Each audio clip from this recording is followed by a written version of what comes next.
Ah. Uh. Uh.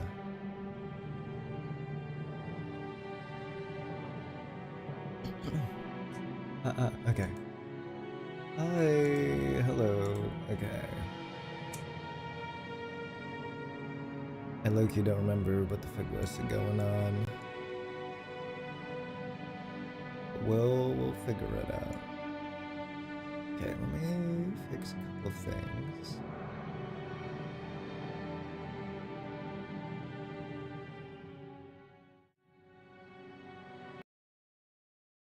Okay, I remember trying to play like last week, and then I got distracted by like a bunch of things, so I don't remember what's going on. Or I didn't even like play through it at all. Oops. Okay, let me fix a couple more things. Just shrink myself, turn this up. Nope, that's not turning it off. Hey, cool. I can't remember if I played with my overlay on or off.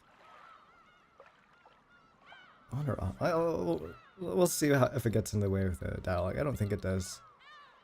At least not for this version, just because they don't have the dialogue boxes in this one.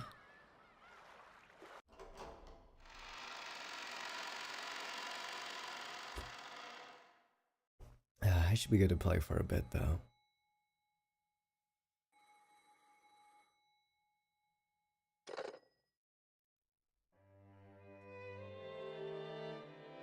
After dashing to her bedroom, Jessica answered the phone call that had been transferred there.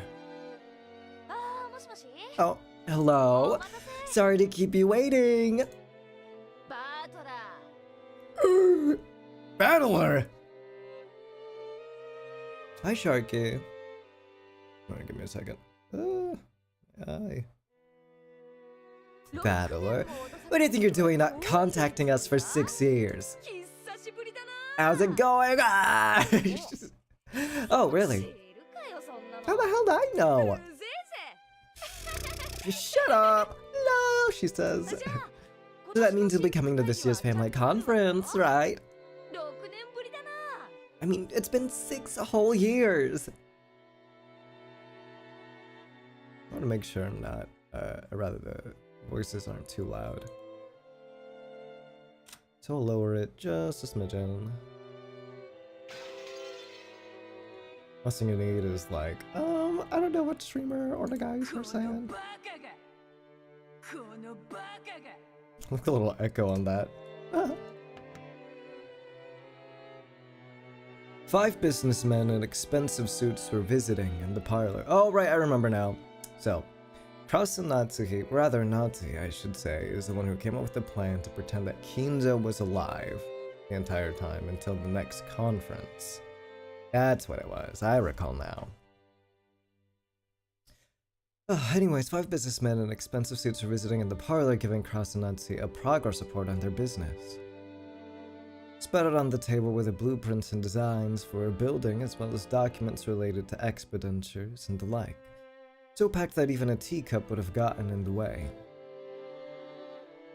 Officially, they were here to give Kraus a progress report. But in actuality, Kraus had called them all the way over to Okanjima so that Natsuhi could hear from them directly.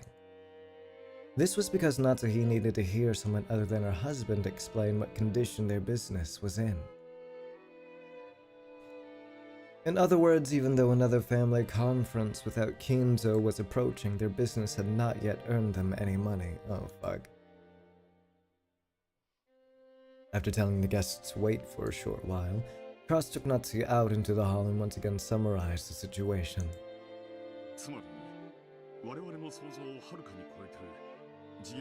Oh god, master at getting scammed.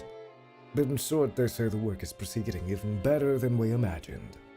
When you're not making any money, this is where my personal connection to the governor really starts to pay off.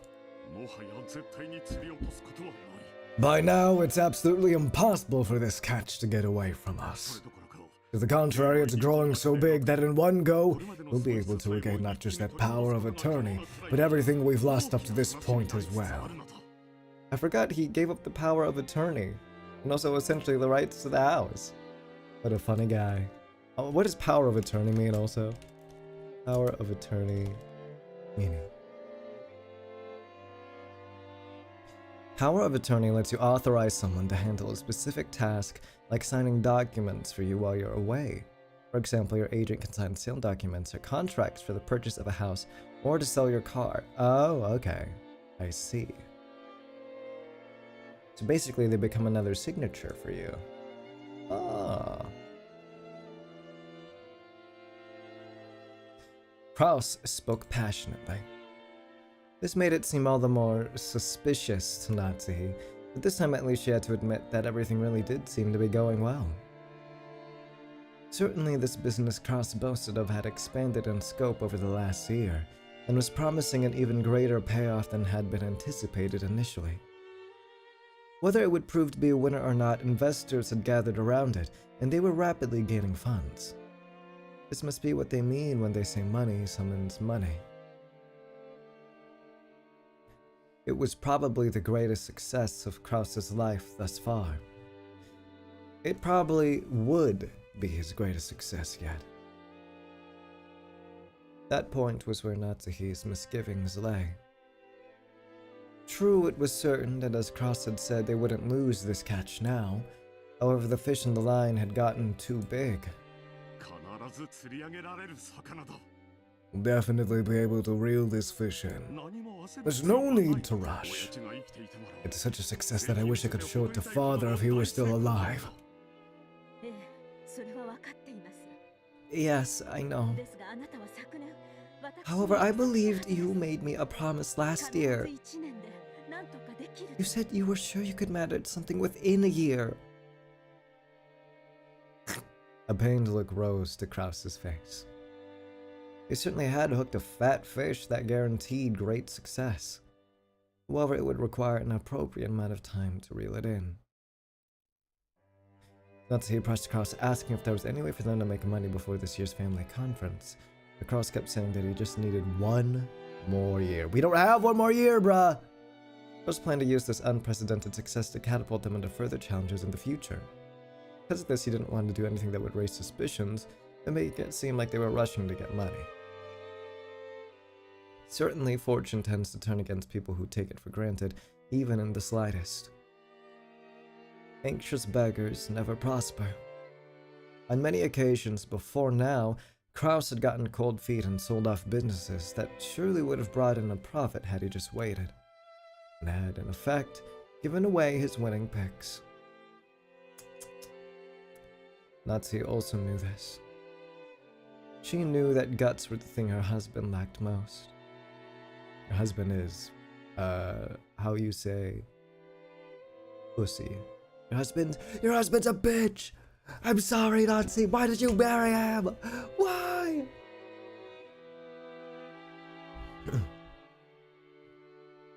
Put it more politely, he's sort of a failure, and pathetic in every conceivable way and form. That's why she was unable to refuse when Kraus said he wanted to prudently wait just one more year. I totally forgot to tweet that I was live. Fuck, I keep forgetting to do shit. There's Kinzo again. There's that crazy motherfucker. Classic Kinzo. Classic Kinzo, huh? Hi, Tan.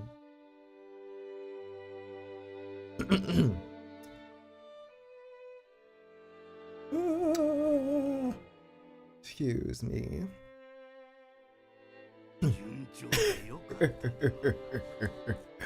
How wonderful that things are going well. It would appear I'll have to sit around here as a ghost for a little longer. You don't look too disappointed.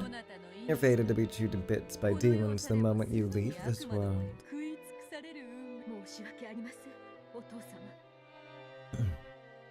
My apologies, Father. For one more year, you might not be granted peace. It is fine. Fear not, Natsuhi. I am no longer the Ushiromiya family head. The ghosts of the study should obediently follow the current head's commands. I've taken a look at Krause's charts, and they aren't bad at all. Even from your perspective, father?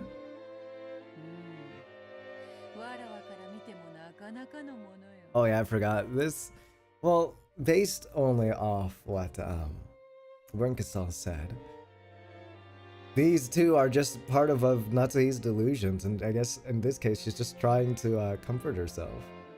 They're pretty good even from my perspective. Everyone is confident in victory, gathering together a significant quality of magical power.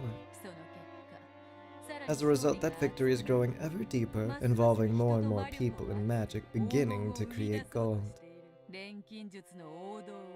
A perfect embodiment of classic alchemy. Oh.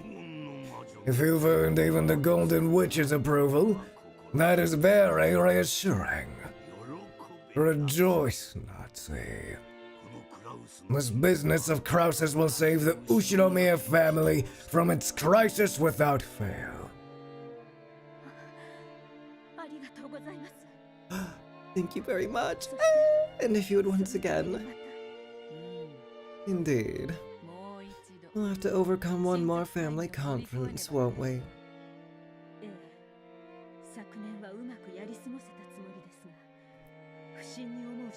I think things went well last year, but I imagine some of the relatives will find it suspicious. I think this year's conference will be a critical time.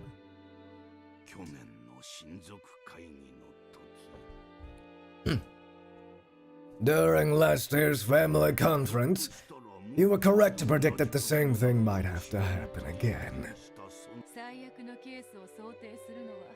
Even for those who aren't witches, preparing for the worst-case scenario is one of the basics for getting on in this world.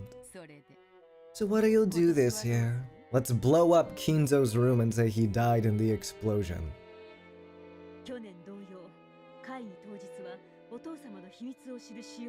Just like last year, I'll see to it that a high concentration of the servants who know Father's secret are there on the day of the conference.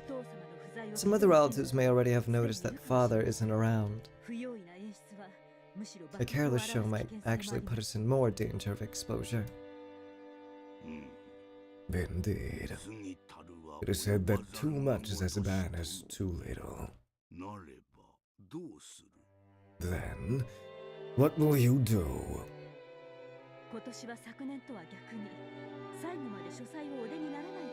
Unlike last year, I think we'll go with a plan that has you staying inside your study until the end. That would be suitable.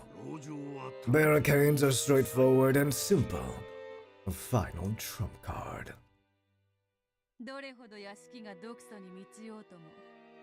No matter how strongly the toxin fills this mansion, as long as the closed room barrier remains around this room, it'll be impossible to deny Kinzo's existence. I guarantee that myself. However, when forming a barricade, it's inevitable you'll be surrounded. I know. Even so, I beg that both of you lend us your power just one more time.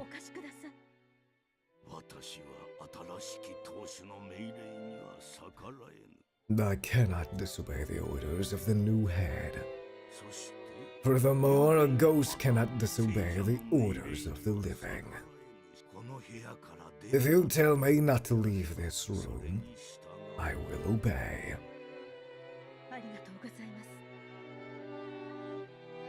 Oh, I guess technically she's the new head then, not Krause. Unless it's Krause and Natsuhi unified, and they consider that them as the head. I'm not satisfied. If you want me to lend you my power, I won't listen to a mere request. But yes, you are the family alchemist. So I won't ask you to help. I order you to help. Your magic's the one thing we can rely on. Use that power to create an illusion of Father just one more time. Very well. I hear and obey. I find her confidence quite pleasing.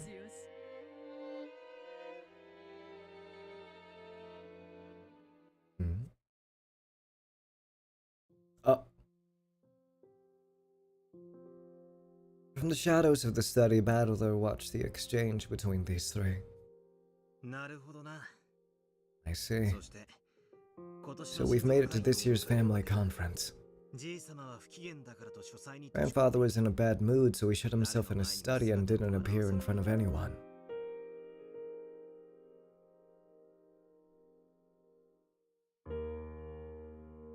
Natsu spoke boldly about how she would somehow overcome this year's crisis and protect the Ushiromiya family's honor till the end, while Kinzo praised her, saying that her plan looked promising.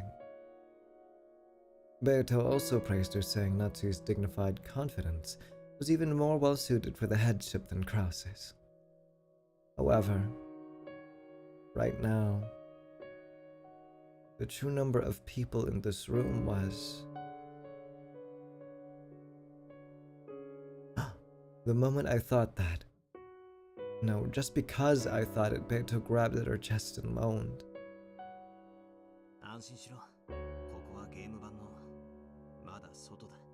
Don't worry. This is still outside the game board.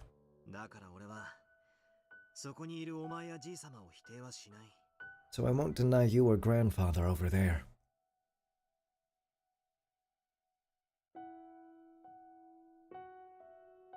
I put my hand on Beto's as she tried to hold back the pain deep inside her chest. I've already told Berncasto. That 2-day period of the 1986 family conference is all I need to deny the illusion of the witch.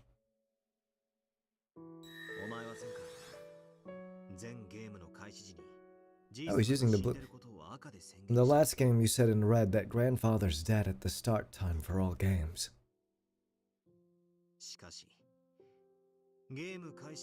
However, you never mentioned whether grandfather was alive or dead before the start time for the games. In short, even if grandfather exists in this place right now, that doesn't create any contradictions.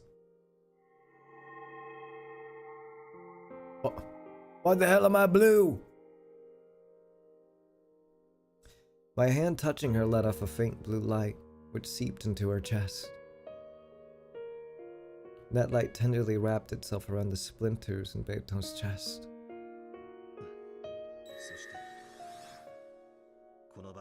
And I also can't deny the existence of the Beatrice in this place. The number of people on this island outside the game board, in other words, before October 4th, 1986, hasn't been proclaimed in red. Therefore, there's nothing strange about Beatrice existing here. Oh no! She got a bit of the light back in her eyes! Battler. Beto's expression softened slightly. My blue light slowly began to melt the red splinters that denied the illusion of the witch. Beto still wore the same sad expression, but she lifted her face and looked me straight in the eye. Though silent, her eyes told me that her pain had subsided. The feelings that showed in her eyes were gratitude for taking the pain away. An appreciation. Or was it surprise for leaving even a tiny bit of leeway for witches to exist? Unable to look directly at those pure eyes of hers, I reflexively averted my gaze. Oh, he's being tsundere. Get the wrong idea. I don't plan on accepting the existence of witches or surrendering. I just want to let that part slide and fight stoically, so that I can win this game against you. I don't have a desire to bully you outside the game board either. Beto hung her head. I was still facing away from her. However, we waited wordlessly for a while, my hand still on hers. By now, no one would believe that the sad-eyed woman was the same person asked that prideful Beto. So I asked once more. Even though I said it aloud, it wasn't a question to her. I was asking myself, just what in the world were you thinking? That's right. Even though this is Lambda's game, I have to find you here. Gotta crack my neck, hold on. Wow. I have to find what you thought and what you were trying to do. Very soon, the game will reach October 4th, 1986. And the 5th game will finally begin. And this time I'll reach the end of that journey.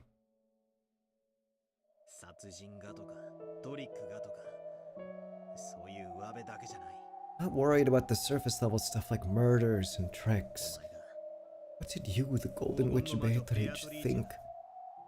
And why did you do what you did? What were you hoping for? That's what I'm gonna find out. That's right. I already know how I can reach the end of that journey. It's been made clear to me since the very beginning. This time I'll spin the chessboard around. I'll read this tale not from my side, but from yours.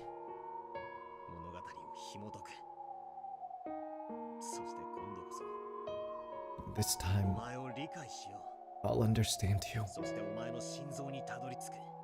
I'll pick my way to your heart. I won't let you feel pain. Don't worry. I won't let those witches use you as a toy anymore.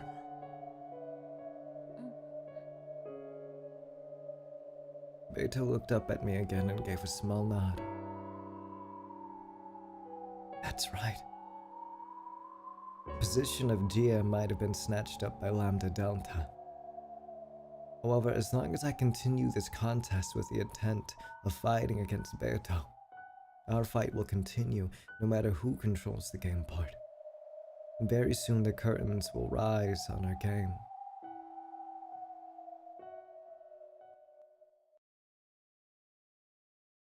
Oh, back to it, huh? Why, Genji? Alright, give me just a second. I'm gonna go grab something real quick.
All right.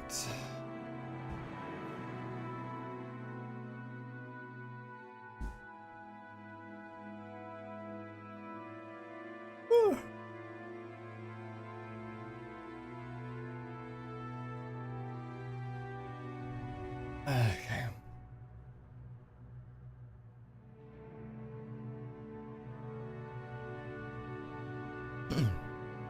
Thank you. But this year's family conference, we must conceal the Master's secret once again. Okay. I understand. I'm a little doubtful that the same trick will work twice. Madam shares your concerns.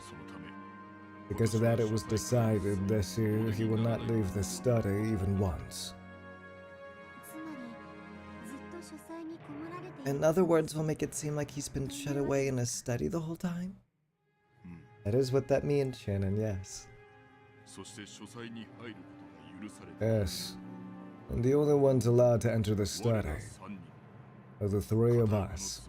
The servants permitted to wear the one-winged eagle. Which means the three of us will have to perpetuate the lie about the Master. Correct. The relatives will probably question you about the Master's health and mood. Make sure you answer without hesitation and see to it that nothing is seen as suspicious. Yes, I understand. What the fuck, Cannon? I'm sure you'll screw up right away, Nathan. Maybe it's better to say you have a cold or something so you can skip that day. What the fuck? Ken wasn't just making fun of her. He only wanted to release Shannon from the burden of working on this most serious of days. Genji-sama. Is it really necessary for Shannon to be on duty? We can manage things well enough without her. That I cannot do. Madam gave strict orders that the three of us be scheduled to work on that day. Yes. Oh, she locked in. I'm prepared to perform my duties successfully. Don't screw up. I won't. Shannon grew sullen and Cannon shrugged. Then Genji told him that they weren't taking this seriously enough. Shannon, Cannon, the master we serve has already passed away. However, till he has truly passed on, we will continue to serve. That study is not empty. The master is still there, hard at work on his usual research. Make sure you take that to heart. Whatever you say, Genji dude.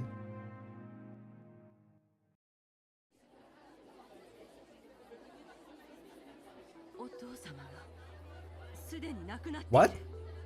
Father's already passed away? That's insane. I'd settle down, it's only a possibility. It's well known that Takeda Shingen said in his will that his death was to be kept secret for 3 years. Know about that? Is that how it went? My Japanese history isn't so great.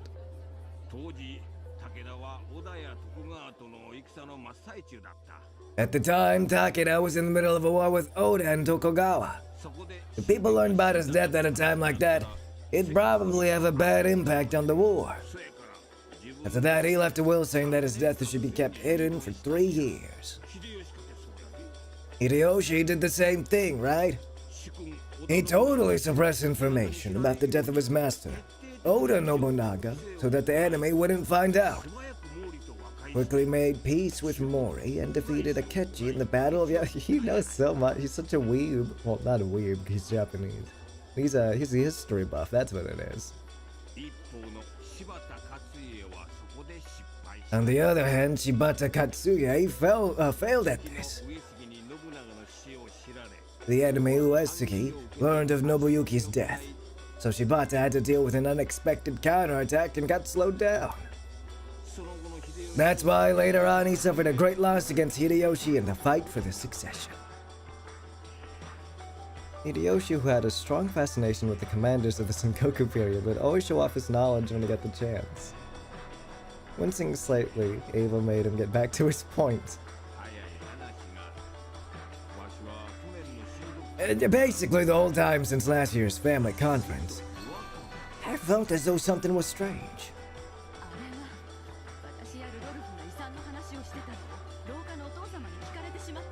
You mean the time when Rudolph and I were talking about the inheritance and father overheard us from the hall? That's just it.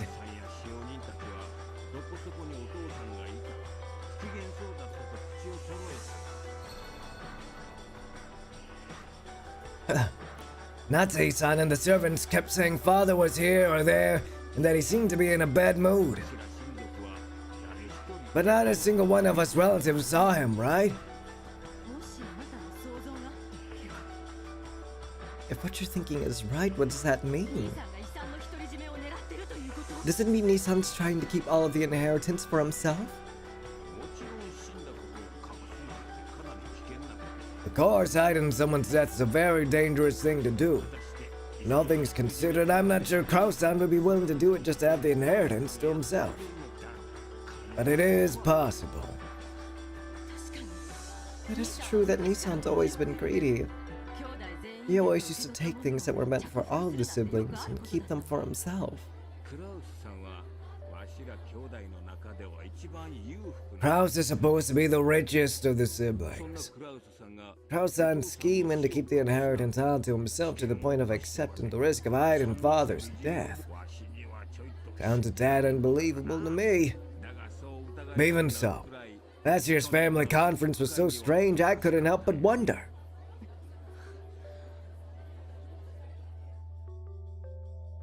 Ava and the others were painfully aware of how reckless it would be to try and see Kinzo when he was in a bad mood.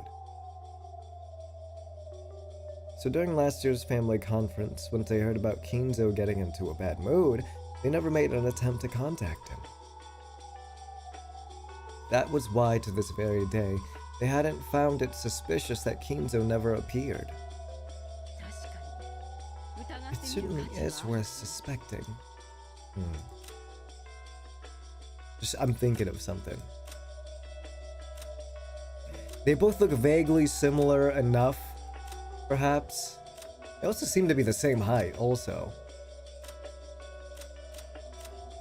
Yeah, maybe if you posed Genji against the windowsill, then maybe you'd be able to pass him off as Kinzo, but nothing more than that. Nothing more than that. Like, he'd have to match his voice too, which I don't think he's capable of.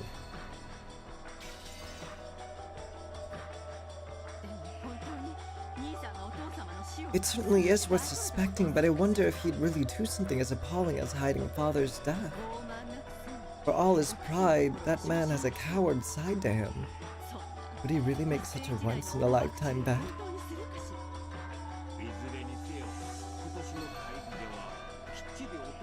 Either way, it'd probably be a good idea to make sure we get a chance to meet with father during this year's conference.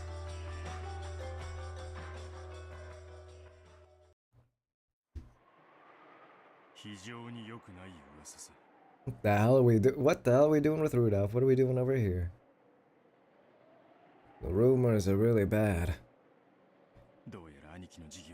Sounds like Anaki's business is feeling even worse than we'd imagined.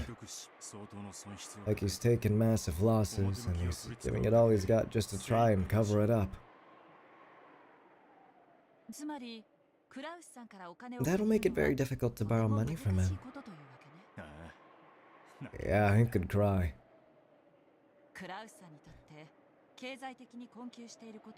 Wouldn't being in financial stress also weaken Kraus-san's position in certain ways?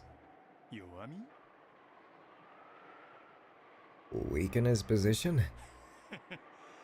Well, investors tend to have a keen eye. If they hear that he's actually low on funds, they wouldn't want to have anything to do with him. I guess trust is the most important part of that business.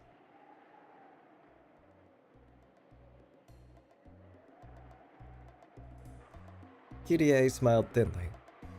Rudolph was taken aback by that smile. He'd figured that his plan, which involved raising money to get him out of his current mess by borrowing from the affluent Kraus, would all come to nothing now that they knew Kraus himself was in financial straits. Wah wah.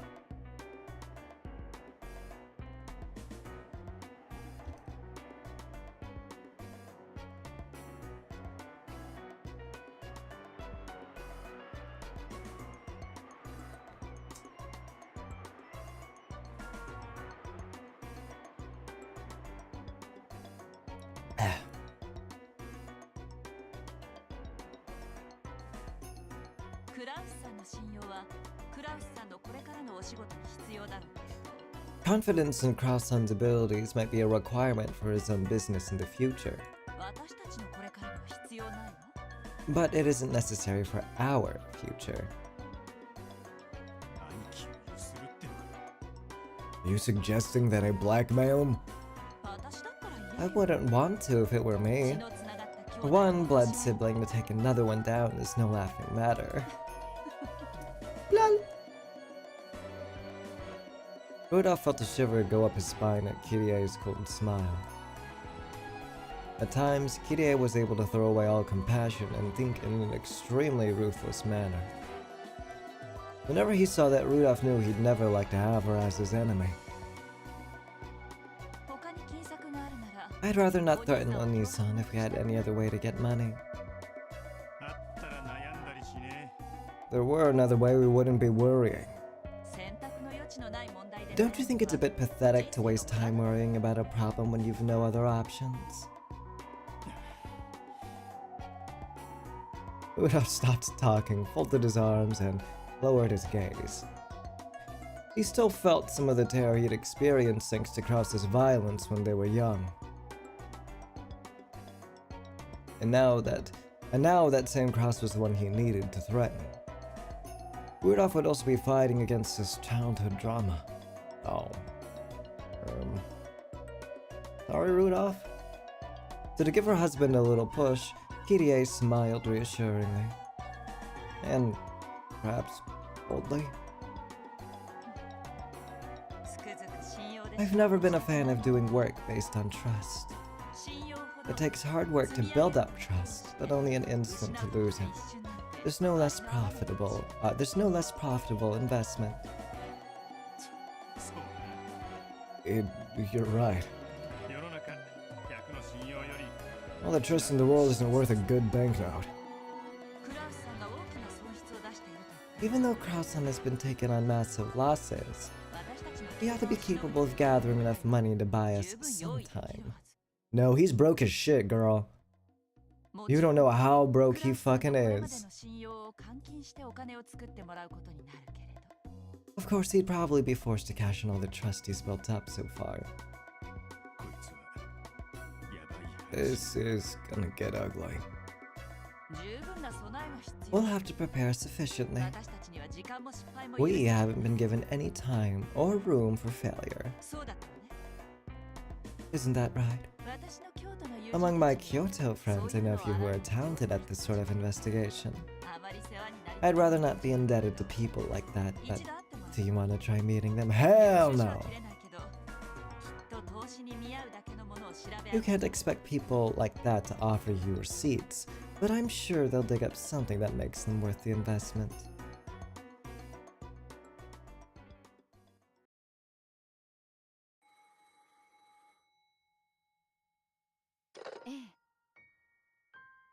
Oh my god, I don't give a fuck about Rosa right now. Oh yeah, Maria's doing well too. That's none of your business. Thank you. Huh? We'll have to look at my schedule. Rosa was talking to Rudolph over the phone. Rosa rarely received calls from her siblings, so she braced herself for something serious.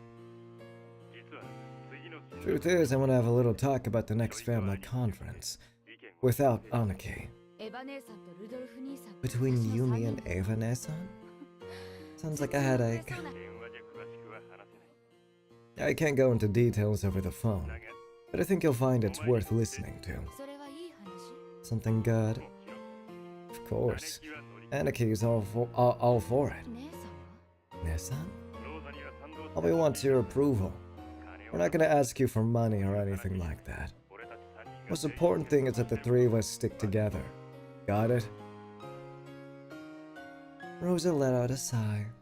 She did so because in the past, when Rudolph and Ava got into a fight with Kraus, they always used to talk to her like this right before dragging her into it.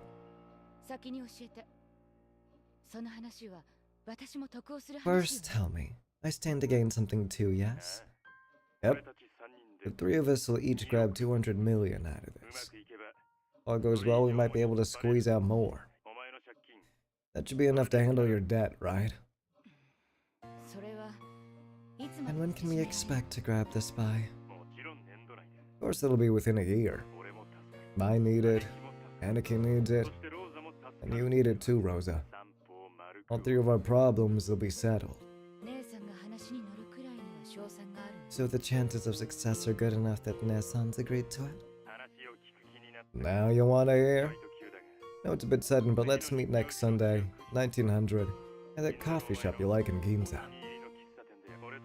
That's the only time Anaki's schedule and mine match. Any problems? If we're talking 200 mil, I have no choice but to listen. And let's meet at 7 p.m. next Sunday at Leopold's. And Maria-chan, you can bring her too. You can bring her too if you want. Don't talk about money in front of that child. She set the receiver down with a clunk, a little violently. Apparently, either Ava or Rudolph had gotten ahead of one of Kraus's weak points. They'd probably threaten him with that at the next family conference and force him to pay up. Even before hearing the details, she knew full well that it would be nothing good.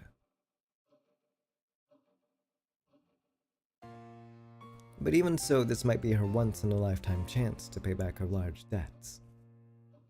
Rosa took a notebook out of her handbag and started to mark the day she'd be meeting with Rudolph and Ava.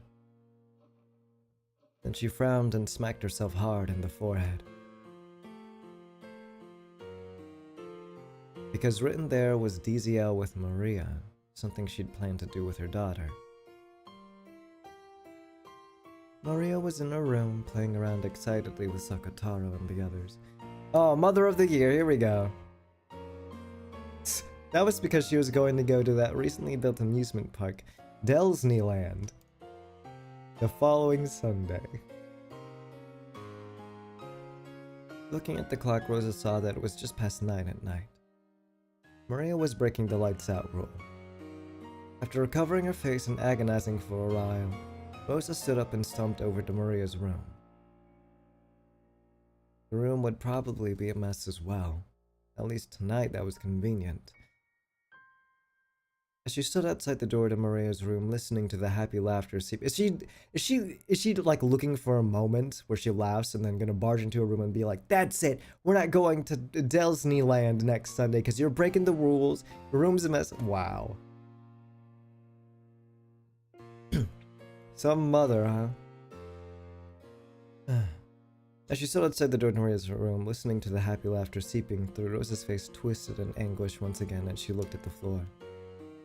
Then when she raised her head again, her brow was furrowed, and her face had become an ugly expression of anger.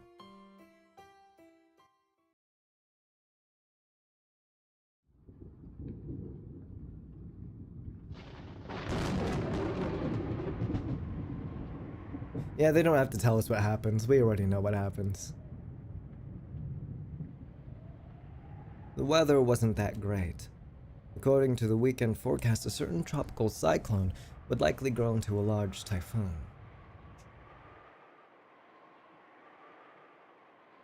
If unhappy premonitions tend to be right, this year's family conference will probably take place in absolutely horrible weather.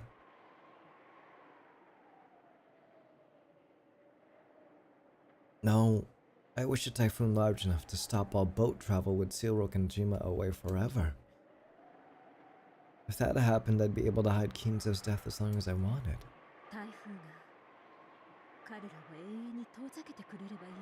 If only the typhoon would keep them at bay forever.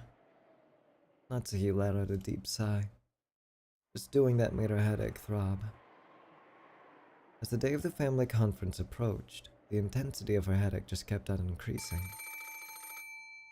At that time, the phone rang. Natsuhi turned off the TV and picked up the receiver. Hello? I apologize for calling during your rest. It is Genji. Is something the matter? There is a phone call for you from the external line. However, they will not state their name. They're not saying their name? Yes. The person in question said you'd know when you spoke with them. What should be done? It might be a prank. What'd they sound like? I believe it was a young man. Any idea who it might be? Young man. Natsuhi didn't have a clue who that might be.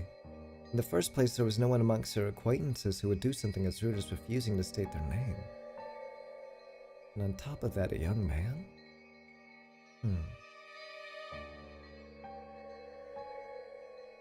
Is it Battler?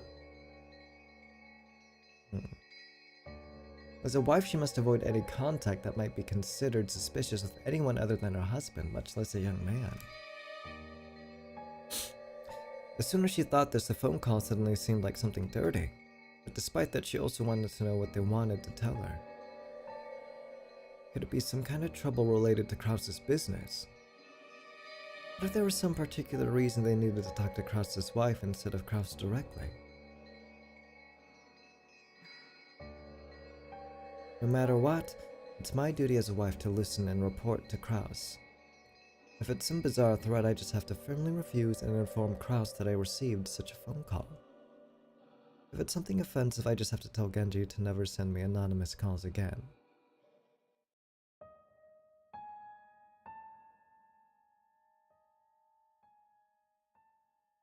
As Natsuhi thought this, just as Genji was suggesting he hang up on the man, as though that's what she'd naturally choose, she told him to connect her to this person. She then set the receiver down. And after a bit, the phone rang again.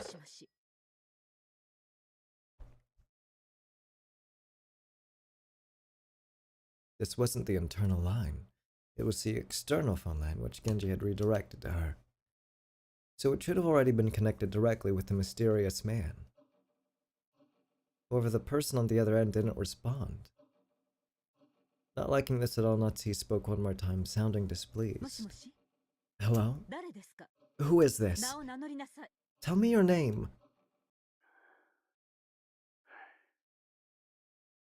That sounds vaguely like Battler. She heard something that sounded like a sigh, and she gulped reflexively. After remaining silent for a little longer, the man finally answered.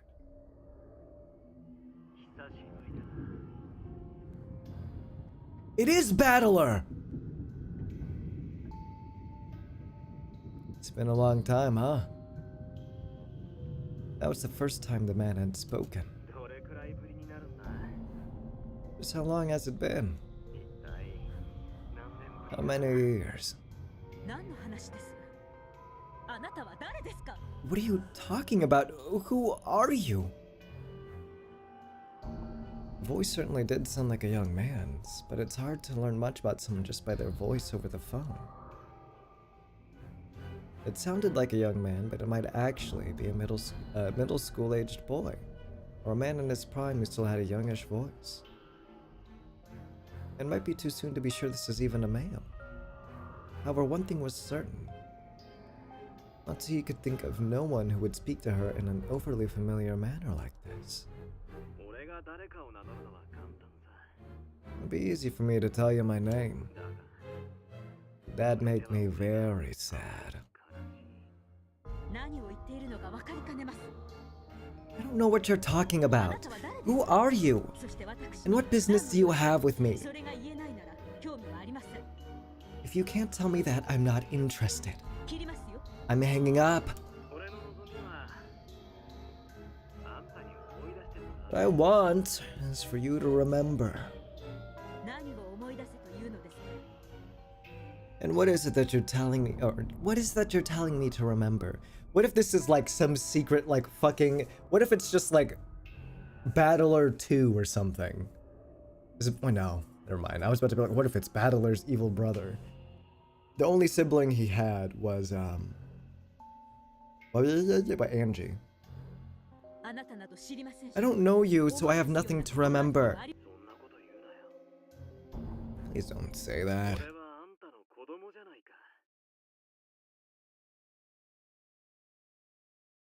What?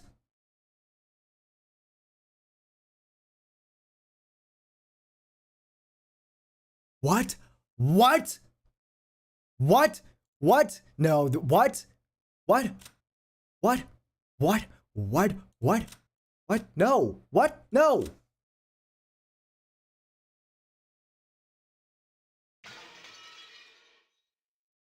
Please don't say that. I'm your child, am I not?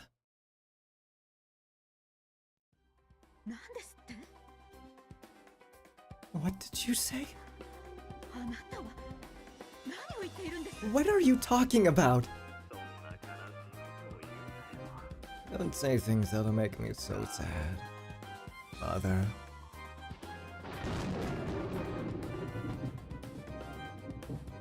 That unsettling word thrust itself mercilessly into the depths of Natsuhi's heart and started churning it about. In her entire life, Natsuhi had never been told something so unsettling. Okay, no. This could still be the case where they're just reusing, like, their top-tier voice actors or something, right? It could just be something like that. Also, this is not like Battler at all. He would never do this. He would never antagonize someone like this, so it has to be someone else. In her bewilderment, Natsuhi felt her heartbeat so loudly that it felt like it would explode. I have no idea what you're talking about. I don't know what you're planning, but I'm hanging up. I'm getting back for revenge. Revenge for your crime of 19 years ago. Natsuhi's mind went blank, and from beyond the wind howling outside the window, she most certainly heard the roar of the sea from that day. Hi. Hi! So, you actually do remember, don't you? I told you I don't know what you're talking about. Never call here again. I haven't forgotten how you treated me 19 years ago. To curse you, I still call you mother despite that. No, because of that. Family conference will be here very soon, right? I'm your son, Mother. I'll come on the day of the conference. After 19 years. So that I can have my revenge on you. Click. Breathing so hard her shoulders heaved, Natsuhi slammed the receiver down and hung up. Then she hit the phone violently, knocking the receiver up, so that no more calls would come through it. Wait, I don't think we've ever seen the sprite of Natsuhi's. This is sort of moe. This is moe as hell. I can hear the roar of the sea. That voice I hear from beyond the howling wind is certainly... even if I cover my ears... Even if I cover my ears, the headache won't. Completely pale Natsuhi kept shivering as though calmed.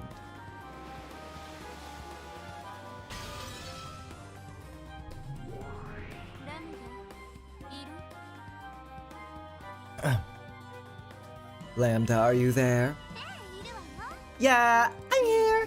I'm anywhere you want me to be, Burn.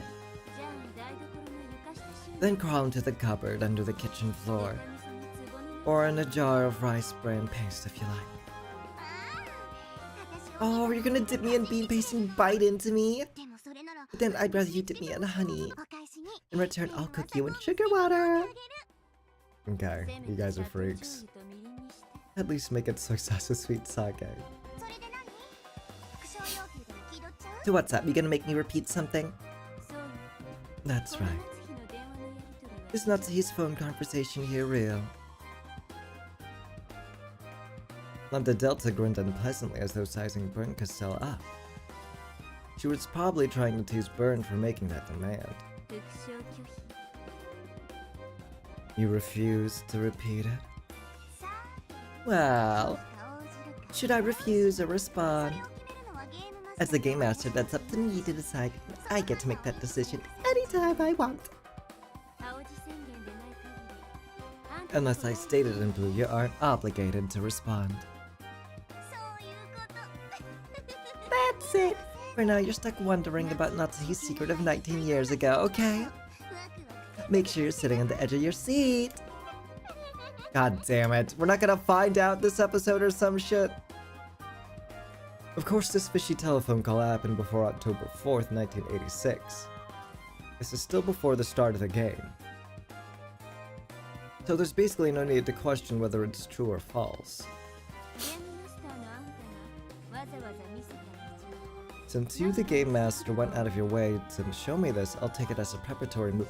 I think the fact that it's 100% Battler's voice actor is a, like, red herring for sure. Okay, episode 5 notes. Natsuhi... Natsuhi, 19 years ago. Fired to 1986.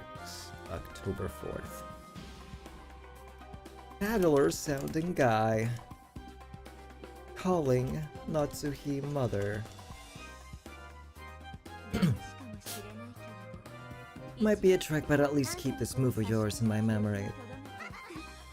LOL! So you leave without turning the card over. Ouch! Direct attack. After suddenly being conked on the head, Lambda Delta was bewildered. But perhaps this incomprehensible exchange was funny to her, because she quickly went back to lulling. Are you done prepping the game board now? Yeah, that's right. Now I'll finally move on to the game. On to October 4th, 1986. I wonder what number October 4th, 1986 this is. The Endless Red Child. Beatrice. What a frightening child. Any moves from your side yet, Burn? No. If you refuse to repeat what I ask, then I'm done. Turn end right. Untap, upkeep, draw. October 4th!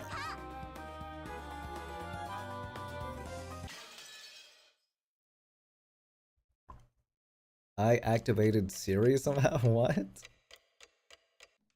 LOL!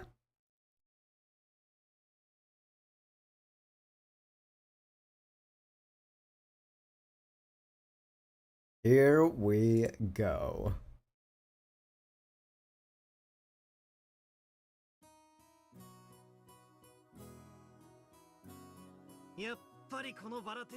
But he did say he'd show up during the family conference, right? I'll put that down. Said he would show up during the family conference.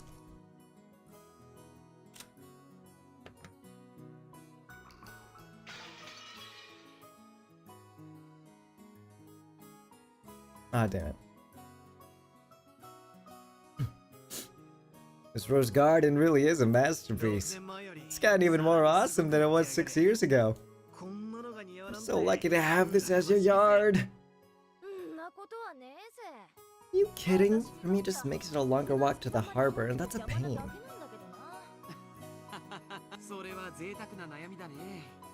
That's a pretty luxurious worry. Getting to say hi to the roses every morning must be awesome. You must get late after getting after you saying hi to so many roses. Shame about Angie, though. I hear her stomach gets upset easily, right? Apparently, it's probably her intestines that are weak.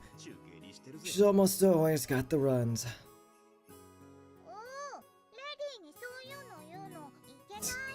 You shouldn't say something like that about a lady. His fucking stupid ass laugh. Sorry about that.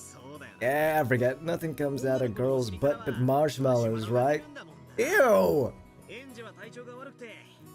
So Angie got sick and the marshmallows turned into Ew! Battler! That's fucking disgusting! Okay, that's really... Way over the... Yeah, that does not sound like something Battler would say. That does not sound like a Battler thing. Absolutely not. Jessica slammed a knee and a fist right into either side of Battler's gut. Deserved.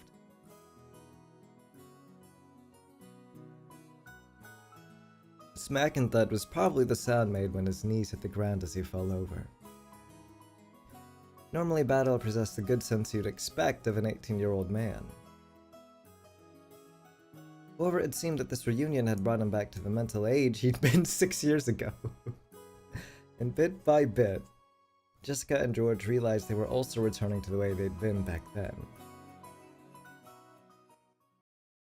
Okay, so that Battler guy on the phone... It can't be him, because Battler's 18, I just remember that. And this was 19 years ago. At least the Nazi thing. Madam, Prasama is searching for you. Oh, hold on. I need more tea. After last night's stream, my throat's killing me. I'm gonna go make some more tea real quick. Ugh.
her up again.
Okay, here we go.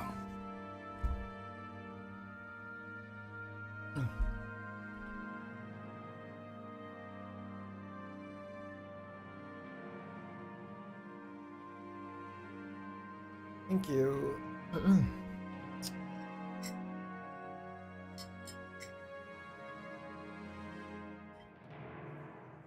It's too hot still.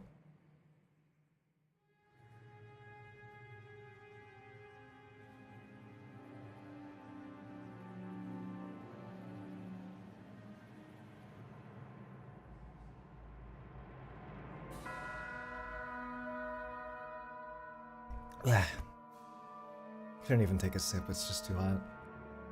I'll have to wait for like another 10 minutes or something.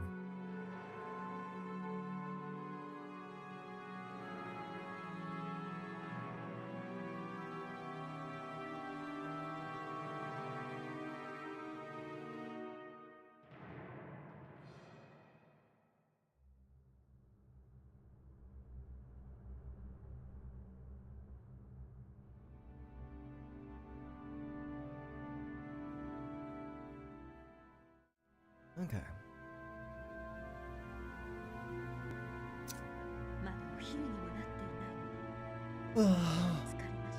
I'll go in just a bit. It isn't even lunchtime yet, and I'm already tired. Just a few moments ago, the sparks already started flying between them and Ava's group. The others had pounded on Krausenatsu over and over to get Kinto out of his study. Apparently they hadn't been fully tricked at last year's family conference after all. There are no problems with father, right? Correct. Leave it to me. Shannon and Cannon are also fully prepared to handle today's arrangements.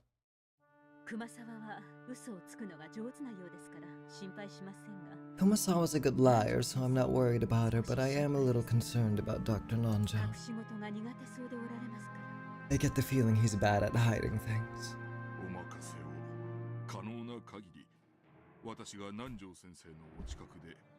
Leave that to me. I intend to support Dr. Nanjo from nearby as much as possible. It's so reassuring to have you there. It truly does help a lot. Without your strength, we wouldn't be able to succeed. I am honored by your words.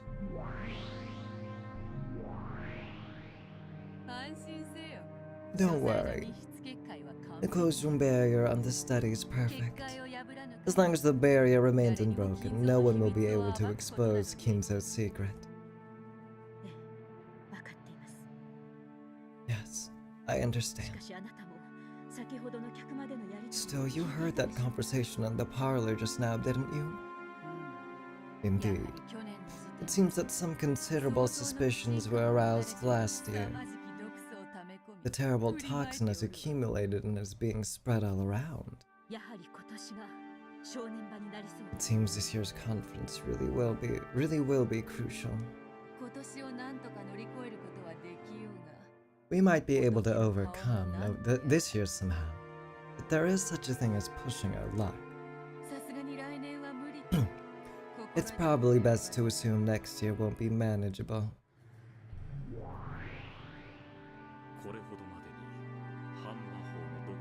With this much of the magic-resisting toxin filling up the place, it'll probably be difficult to preserve Lord Goldsmith's magic for yet another family conference. I was about to say, like, Renova has not showed up at all in the game world so far. Like, what?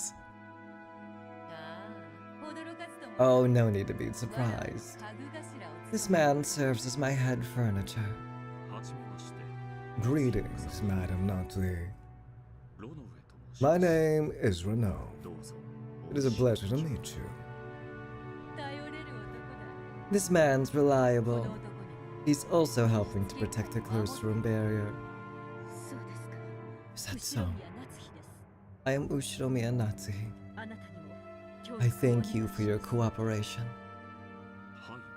Of course, madam. I will be aiding you from the magic world. Please rely on me.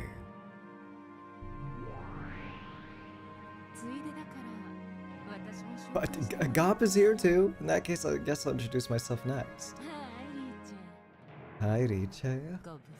Long time no see. Oh, Gop, I'm so glad to see you're here as well. Well, I only came to have some fun. If you need an extra hand, let me know. Nice to meet you, madam. This is the first time I've said hi, but I'm always right by anyone's side.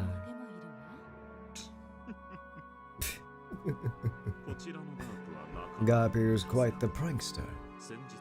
Remember that headache medicine you dropped on the floor of your room and lost as you were getting dressed? Gap was the one who did that.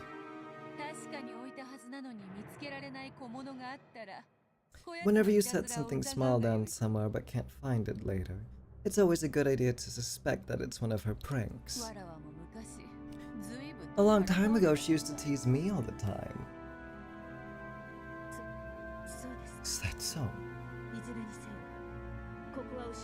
In any event, this is the Ushiromiya mansion.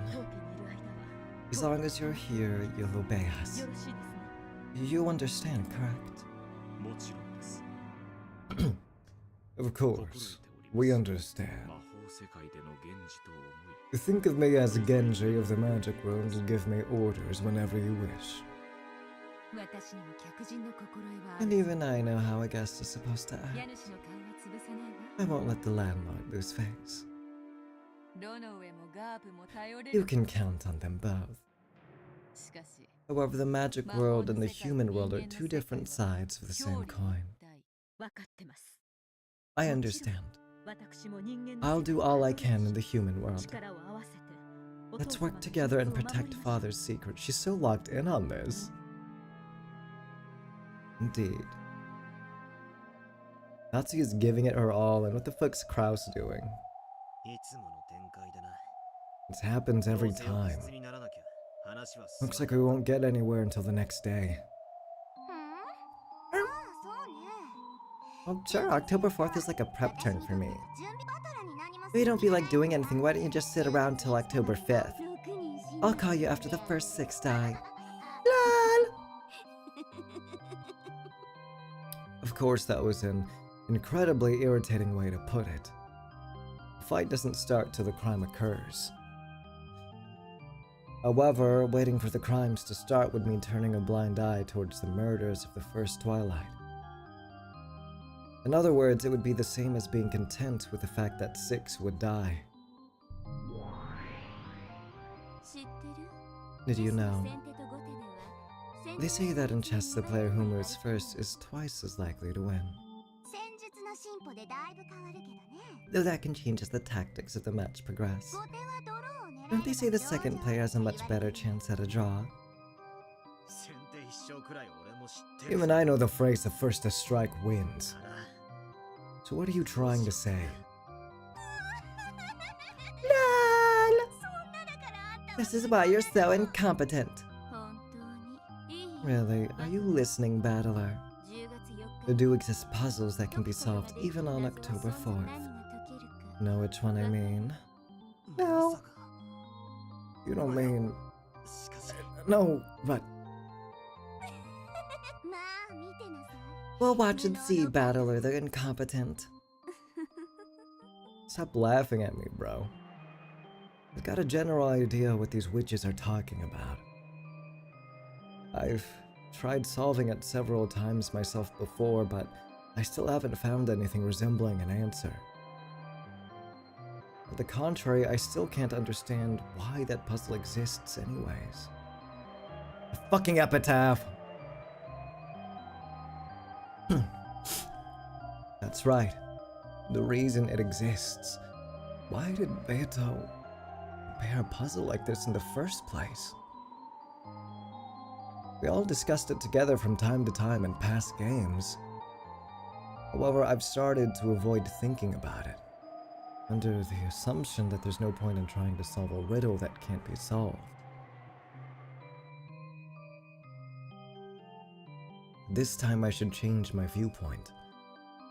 I shouldn't just focus on the surface level stuff, like the truth of the riddle and how to solve it. Yeah, there it is! What's more important is why it was set up in the first place and displayed for us to see. That's what I should be thinking about. And the one proposing that riddle is Beatrice. Even if I can't solve it, I should be able to try and figure out what Beata was thinking when she showed it to us. This time, I'm spinning the chessboard around. The witches keep calling me incompetent. Let them laugh. They're not my enemies. I'm continuing our match, Beata.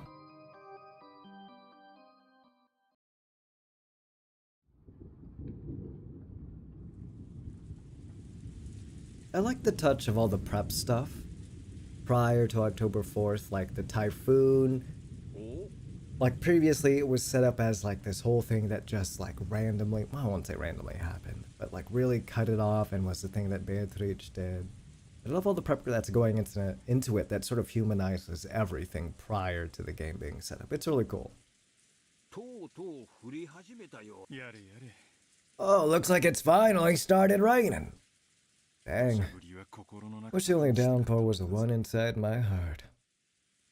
The people in the parlor noticed the rain that was starting to drip down. Now we have nowhere to run till the family conference ends. Same thing goes for Nissan. I won't let them escape, you can be sure of that. The cards we're holding aren't bad. Nissan's just bluffing. I'll make certain he surrenders. Well, there's more to a deal than making your opponent lose. You've got to get a pitfall ready. Praise him a bit and convince him to stand in it of their own accord. Hideyoshi-san's right. You pressed him a bit too hard last time, Evanessa.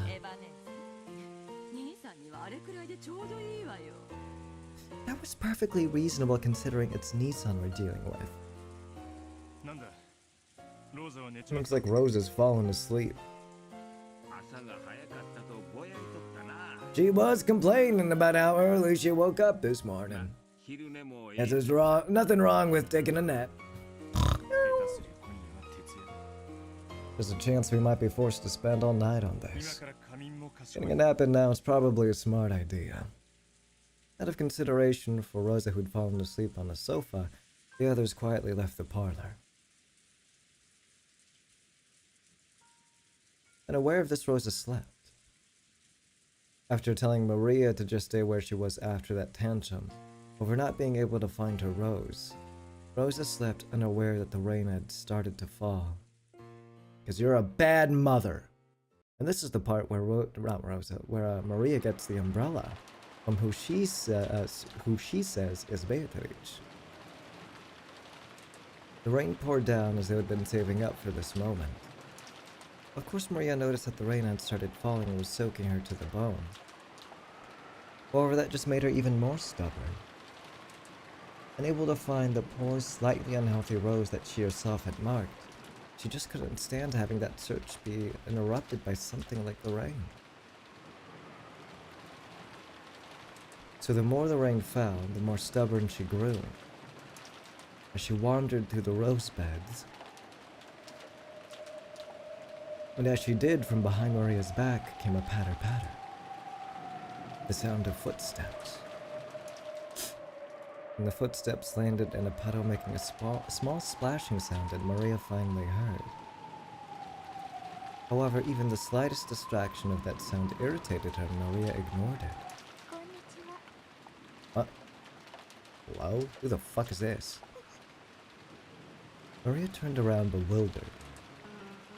After all, that voice was one she didn't recognize at all. On the sealed-off Rokonjima, that voice belonged to no person she knew.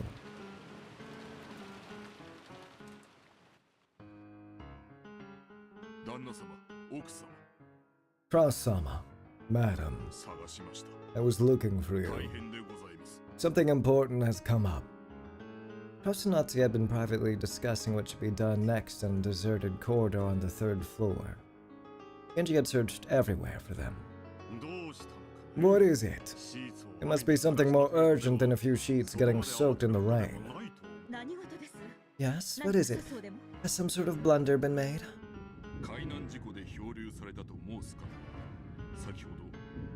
A short while ago, someone arrived at the mansion claiming to have drifted here after an accident at sea.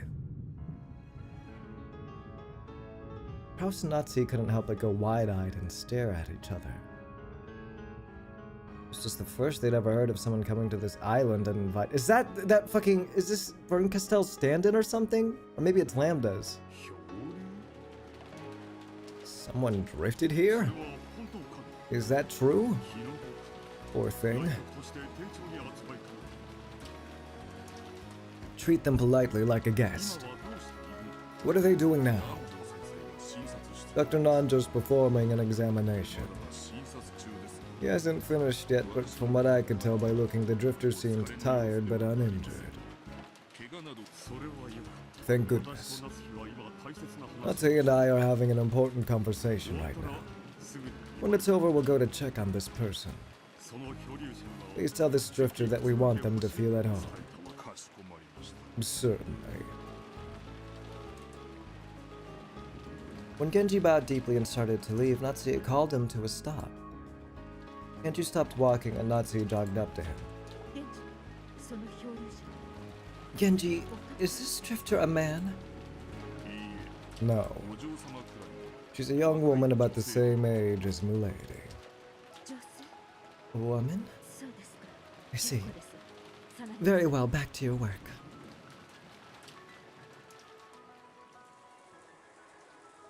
Is it the blue-haired lady we saw at the start? The parlor of the mansion was bustling. The adults gathered, worrying about the health of this sudden guest. Well, if she was able to walk all the way to the Rose Garden by herself, her life probably isn't in danger. Always helps to be prepared. It's probably all thanks to the life jacket. Without that, she might have drowned. What kind of girl was she? Older or younger than George? Or Jessica? She was younger than Jessica. She wore a life jacket and swimsuit. Her looked like she was all tired. If she washed up somewhere near the harbor, that must have been a rare bit of luck amid disaster. It would have been terrible if she'd landed on the opposite side of the island. Still, you have to feel sorry for her. With this weather, the boats won't be coming. I imagine she'll also be stuck in this island all day tomorrow.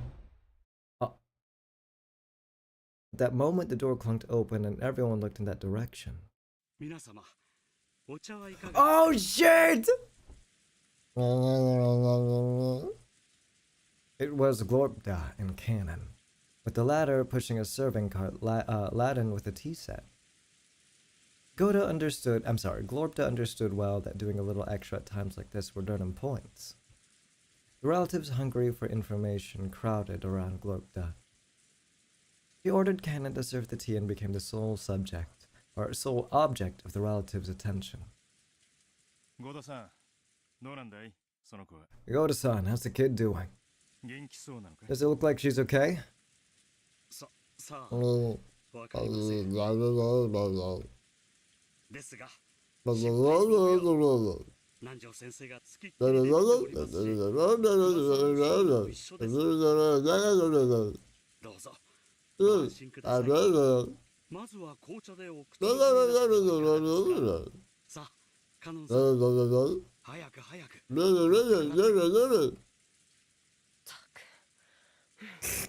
He mad as fuck.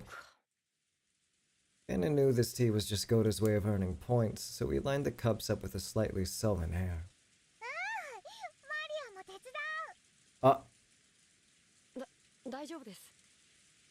It's okay. You can just wait there, Maria-sama. I want to serve tea too. Didn't you talk with Dr. Nanjo? Did he say anything? When I met him at the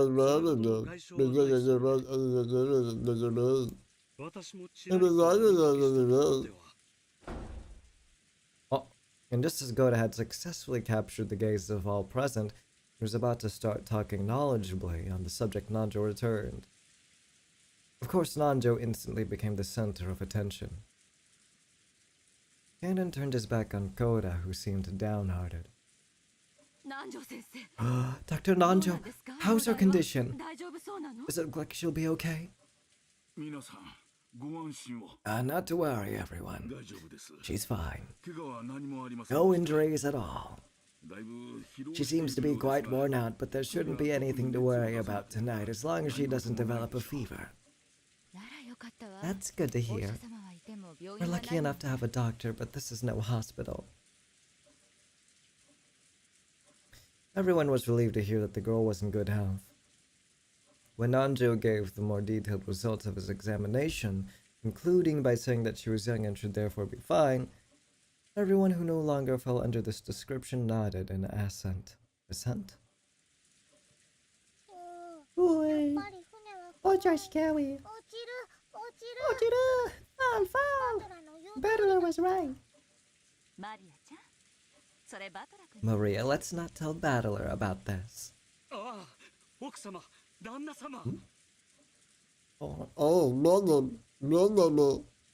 Godo, who had lost his nerve and was handing out cups, called out in an excessively loud voice. Apparently, he was that desperate to get everyone's attention. How's the guest?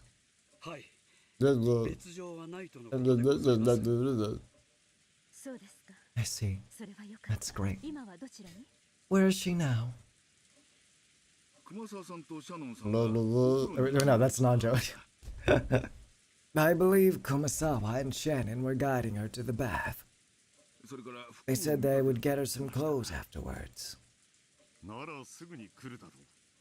In that case, they'll probably arrive here soon. Everyone, this may be the day of the family conference, but we have a guest here brought by an unfortunate accident. She wasn't invited, but I want you all to welcome her. Who could disagree with that? I'm all for it. Same here. Didn't Mom always tell us to be nice to girls? Maybe, but you didn't need to make that your life's motto. I get it. She's saying that because Rudolph's a chronic cheater. Lol. It's probably best if we call George and the rest over here too. Let's all greet her together. Wouldn't that just make her more uncomfortable?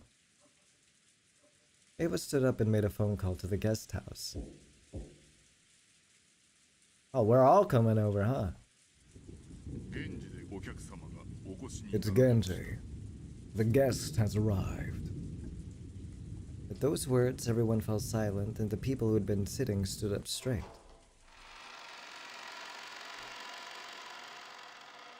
Genji came in first, opening the door slowly, then moved off to the side, bowing deeply and urging the guest forward.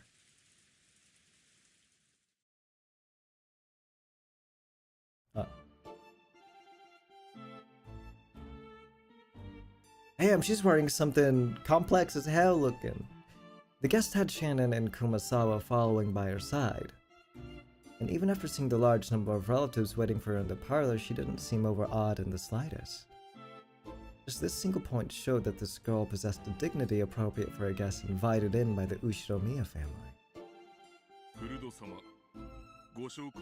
Furudo. Furudo, allow me to introduce you.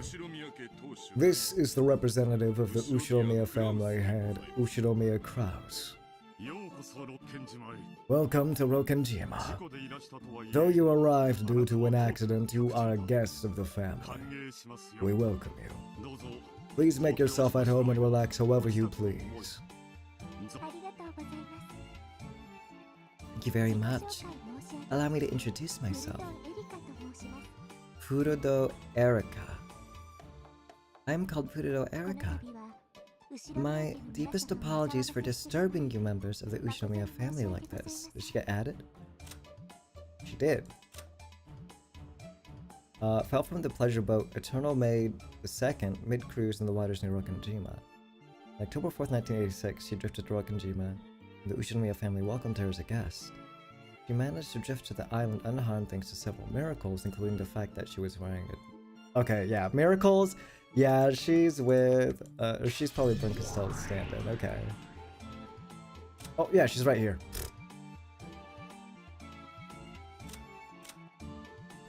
Brincastell's double and servant, also a piece who is manifested in the human world. Because she's human, she cannot use magic and the like. Oh!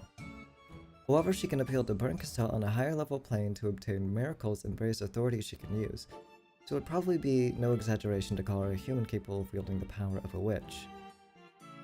Through Berncastel, she has been given the detective's authority while on the game board. Therefore, even though she is an outsider to the Ushinomiya family, she possesses the right to demand full attention from everyone when speaking, the right to advance proceedings, the right to investigate the crime scene before the police arrive, and many other special abilities. She gets pleasure from the process of solving riddles, but her greatest joy comes from using that victory to sneer at others. That's like the first next we've seen on this. I think she's the only one with a next.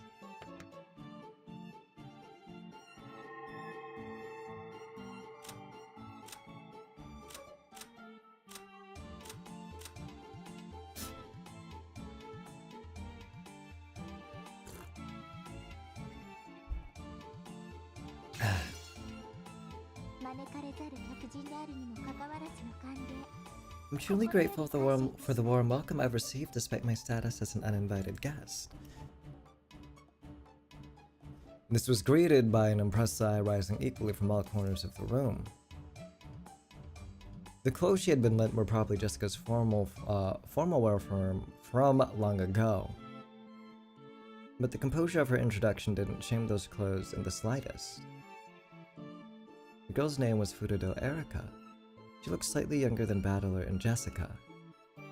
But her composure and mannerisms were beyond what anyone would have expected from a high schooler, almost as though she was a well-to-do family's daughter.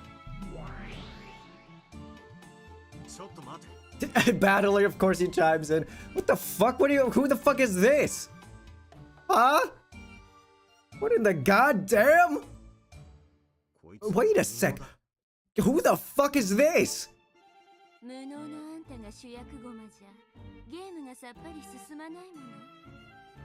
With an incompetent like you as the main piece, the game wouldn't go anywhere.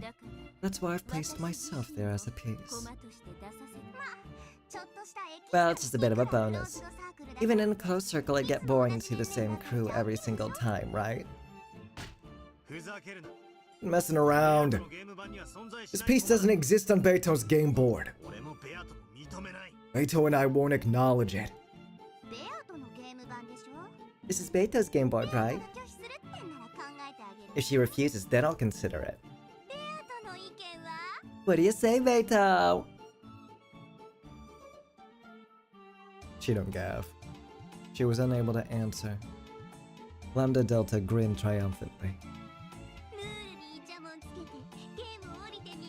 Wanna try complaining about the rules and stepping down from the game? Isn't that the favorite move of you mystery people? If there's even a tiny element that goes against your expectations, you throw a tantrum and totally stop thinking.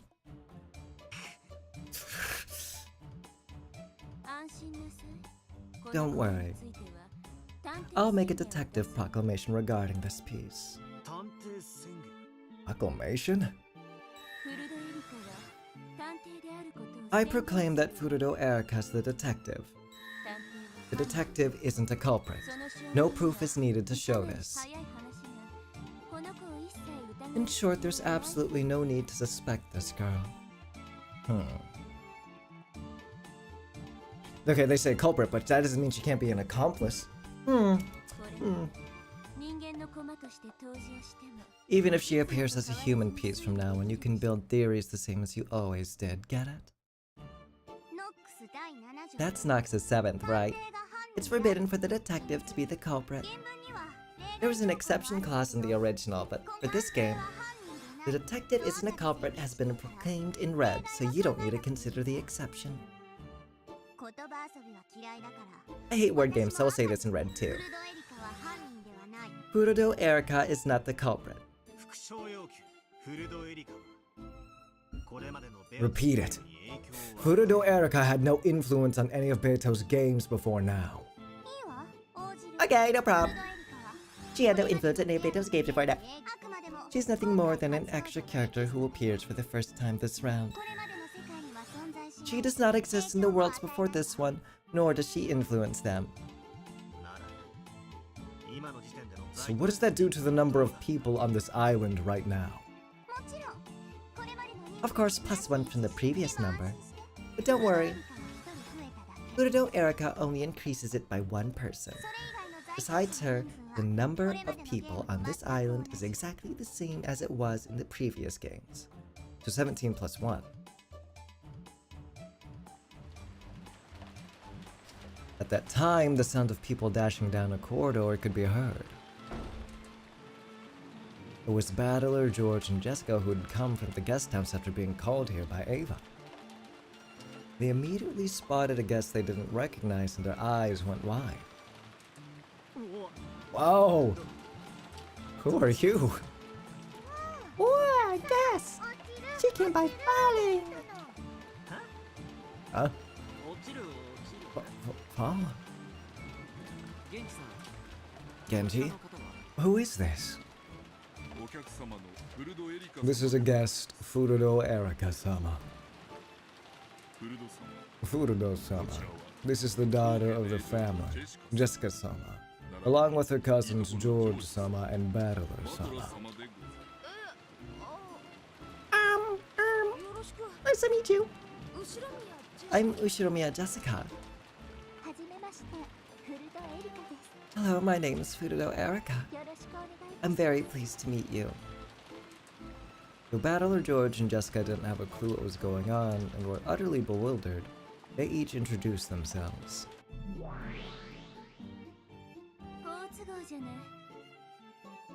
Hold on. I have to use the restroom again. Damn, I be pissing. I'm drinking too much water at once.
wait, gotta turn this off or on.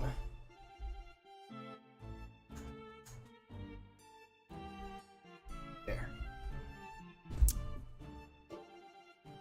Well, isn't that convenient? This way the number of people's clear. The people in the guest house have joined up with the rest, and now all of the pieces, except for Kinzo, the humans, have gathered in the parlor.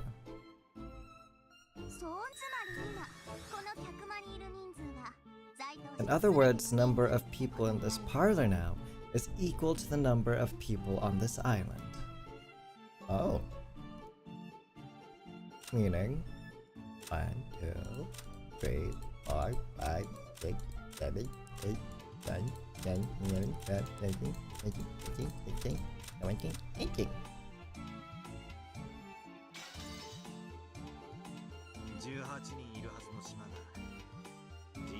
There were supposedly 18 people on the island, but since grandfather's actually dead, that became 17.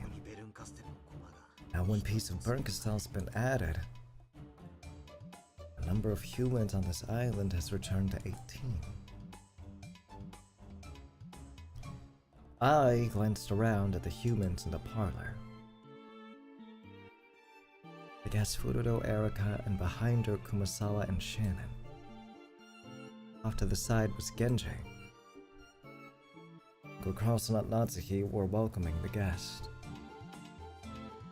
Gorpta immediately started showing off. Kannon-kun was being unsociable, wearing his usual blank expression.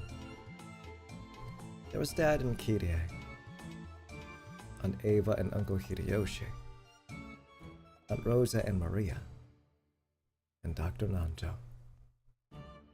And on either side of me were George, Anaki, and Jessica. That's everyone. The number of people on this island at the moment. Well, all of us are Ushiro Minas. Please don't feel obligated to call us by our family name.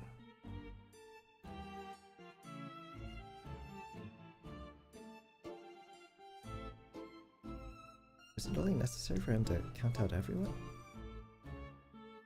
1, 2, 3, 4, 5, 6, 7, 8, 9, 10, 11, 12, 13, 14, 15, 16, 17, and counting Battler, 18. I'm Battler. Nice to meet ya. Thank you, George-san, Battler-san. I'd be pleased if you would call me Erika. Nice to meet you, Erika-san.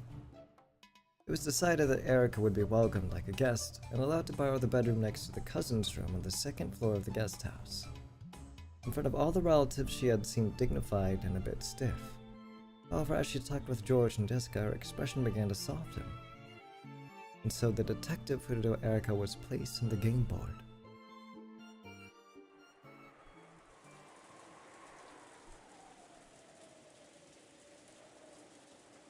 Also, thank you, Cole.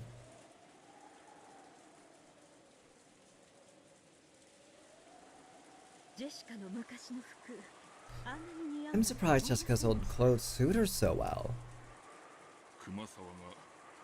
Kumasawa made the decision on her own to use Milady's old clothes. Please forgive her. The clothes Erika wore were Jessica's old formal attire. Though the guest possessed a dignity that would put most adults to shame, her body was still physically similar to a middle schooler's. Jessica's old clothes fit her perfectly.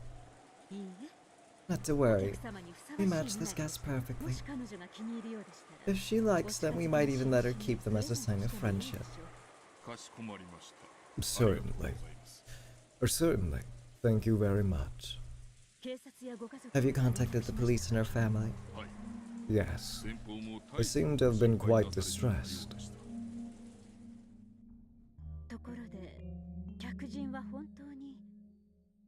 By the way, our guest really was involved in an accident, right?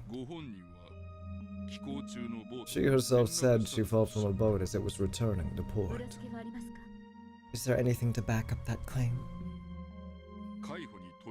I checked with the Coast Guard. It seems she fell from the rear of a pleasure boat, unnoticed by others on board. We don't know the exact location she fell from, but it was probably somewhere near the island. It's a pleasure boat. Is that just another name for a cruise? Pleasure boat. Oh, primarily used for recreational activities. Okay. I see. Or pleasure barge, or pleasure boat. Okay.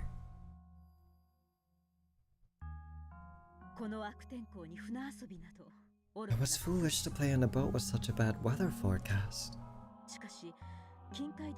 Is it really conceivable that she nearly drowned in the nearby waters and drifted to the island? It's not impossible. Tales of drifters washing ashore exist in several of the islands around this area. She's so paranoid about that fucking 19 years ago battler. I believe it likely that an accident occurred. We're in the middle of a typhoon. It wouldn't be possible to land a boat anywhere near the island. Genji had already considered what she now suspected. Natsu probably suspected that this mysterious guest who had arrived during the already high-stress family conference might be the agent of some conspiracy. So Genji already checked to make sure the accident was real, that Furuto Erika was her real name, and that there was nothing suspicious going on. I understand. My husband has ordered that she be politely entertained. Make sure there's no blunders. However, you do understand, don't you? Yes. I won't let her anywhere near the family conference. After dinner, I will see that she retires to the guest house. Make sure they don't start trying to force us to let her meet father or anything like that. Of course. I will keep that in mind. Oh. Furuto Erika, was it? It's rare for guests to come here to Rokkenjima. Doesn't this look like it'll be interesting? She's probably Lady Berncastell's piece. Though she will follow the rules of humans, the player is a witch. You mustn't underestimate her. There's no problem. Even if she were Lady Bernkastel herself, since she's a human, she's no match for us. After all, we have Gop with us. Humans certainly can't win against Gop. Thanks. Still, it's not a good idea to overestimate yourself. The definition of a witch doesn't only imply the ability to use magic. True! A joker in the eye of a typhoon. That is what a witch is. I'm the only one who gets to call herself a witch on this Rokkenjima. Only I, the golden and endless witch Beatrice. Let's see how good Lady Berncastell's next piece after Angie is. I intend to watch very closely. I can't tell. This is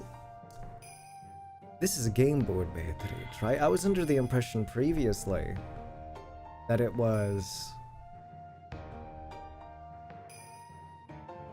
Oh, what is it? I was under the impression previously that it was them going in and out of the meta world into the game world. Now I can't tell again. Maybe this is meta world Beatrice, but like just putting up a show or something or otherwise.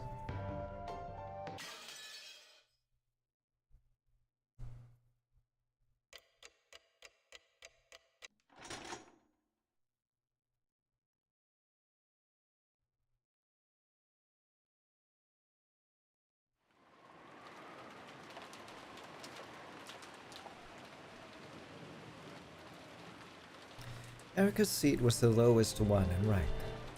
In other words, it was at the inferior end of the table. Since Kinzo's seat at the high end of the table was empty, Even if was empty, if you spun the whole thing around, it sort of looked like Erica was the host of his dinner.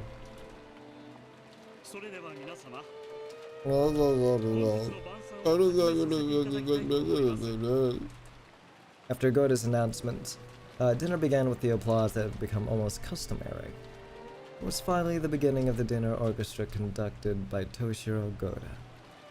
Except for Krause's household, sitting at such a majestic dinner table was no everyday thing for these people. However, they were all used to this event and acted as though it was completely normal. Once again, if anyone was to be surprised, it should have been Erica. And yet she did not gaffe.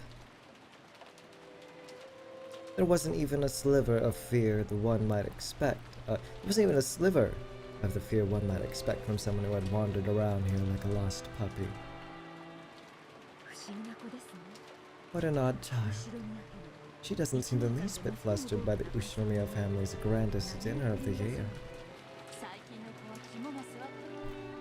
Kids these days have nerves of steel. Definitely not something I dislike. Miss Furudo-san used to meals such as this one. She seems to be quite composed. No kidding. She looks really experienced. Heck, I still get confused about which fork I'm supposed to use next. Shit, was it this one or this one? LOL!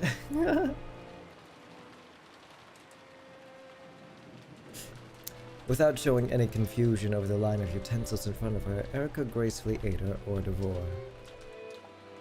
Hideyoshi had started joking around with her, gripping a fork in each hand. Of course, the president of a company in the food service industry like Hideyoshi obviously knows table manners. However, thinking that Erica must be nervous over the dinner, he had intentionally spoken with a comic tone of voice. You just have to start on the outside and work your way in. If that's a pain, just ask for some chopsticks. If you're Japanese, you have to love chopsticks. Chopsticks are so great. Just one pair of those and you can deal with any kind of food. As soon as she began talking about chopsticks, her eyes started glittering. What? The smile she now showed for the first time was far different from the dignity she displayed before. More like something you'd expect from someone her age.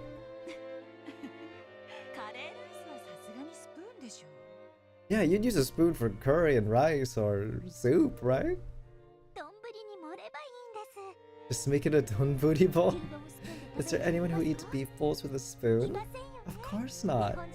Wait, her face is cute here. Wait, the little thingies. Wait. Oh, cute. For the Japanese, it's absolutely, positively, totally chopsticks. So, Goda-san, would you mind bringing me some chopsticks? I want to show everyone how a true Japanese person should eat without any shame. By the way, what are we eating next? Oh.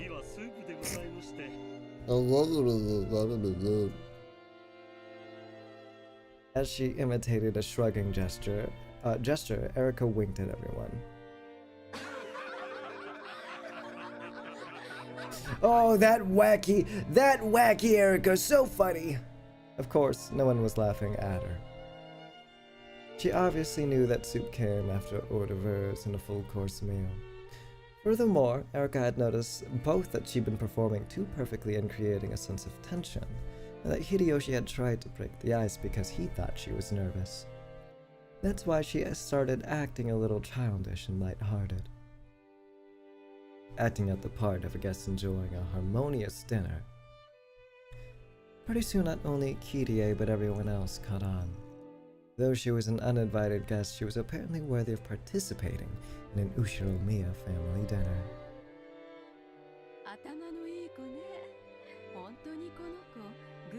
Smart kid. She really just come here by coincidence? Don't tell me you secretly called your illegitimate child to today's family conference, Nissan. It seems she even has the smarts to brighten the mood. And her manners are simply wonderful. It wouldn't be bad at all to have this girl as a daughter. Rudolph has the same laugh as a battler? Ew! That's pretty cruel. Where does that leave Jessica-chan? That's mean, Rudolph-Nisan. What's wrong, Jessica? Headache?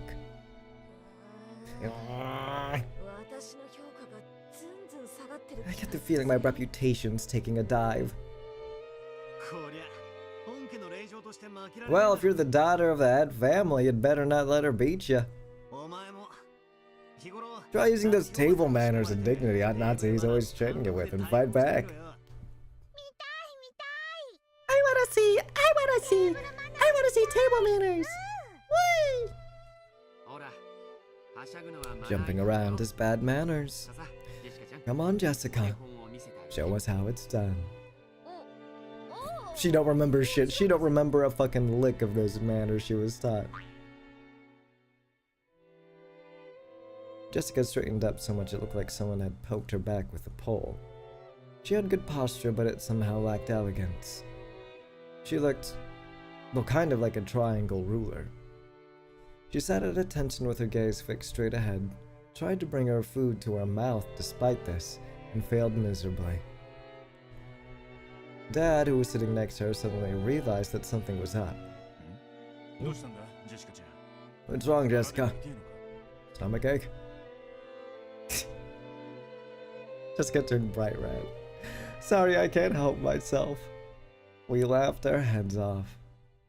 Jessica protested, still bright red. Natsu scolded us for being too improper. Well, no matter how much we tried to smooth it over, we are who we are. We couldn't pretend any longer. But still, that laugh really did help us to relax. We were so concerned about the guests getting nervous, we'd gotten even more nervous ourselves. A chatter from the center of this long table spread to both ends, and ultimately the dinner went even more smoothly than usual.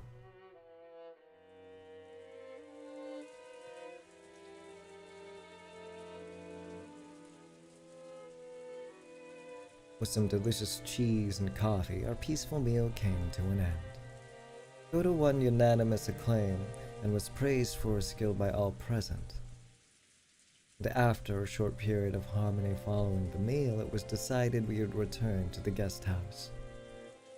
Normally, dinner tended to have a very dark atmosphere about it. The adults would often keep that mood as they moved straight on to the family conference. However, perhaps because this year's dinner had been oddly peaceful, everyone decided to take a break, including the adults. After eating, taking a bath, and relaxing while watching TV, I wonder if they'll gather again in the mansion with all this rain and resume that high-tension family conference of theirs. I'd rather not think about it.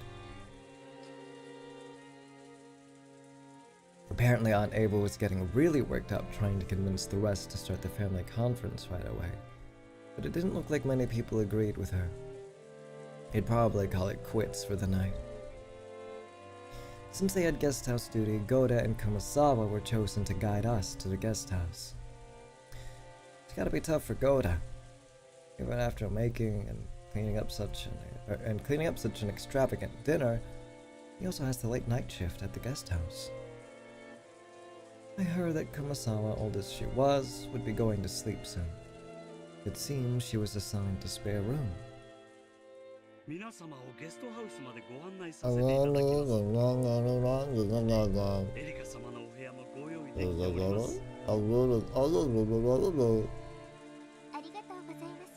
Thank you.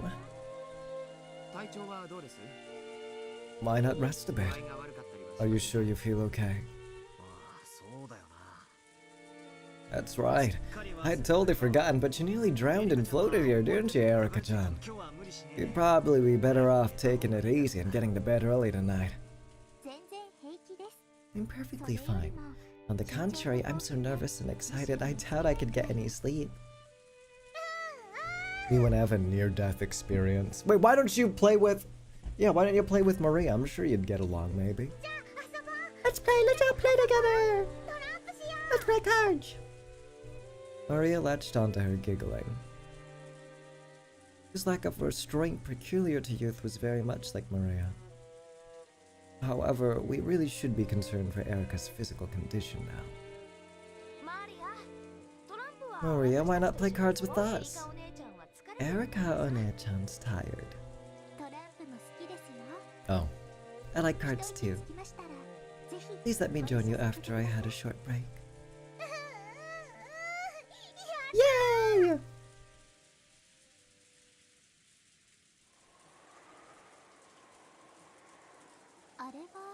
Who's that? As she passed through the lobby of the entrance hall, Erika stopped walking. When we saw what she was looking at, the rest of us also stopped. Oh, that's the golden witch made to reach summer. The golden wedge? What are you doing, brats? Go on and head back to the guest house. Dad, Kirie, Aunt Ava, Uncle Hideyoshi, and Aunt Rosa all came over. The entire guest house party had gathered. However, Erika's gaze was captured by the portrait of the witch, and she simply stared at it for a while.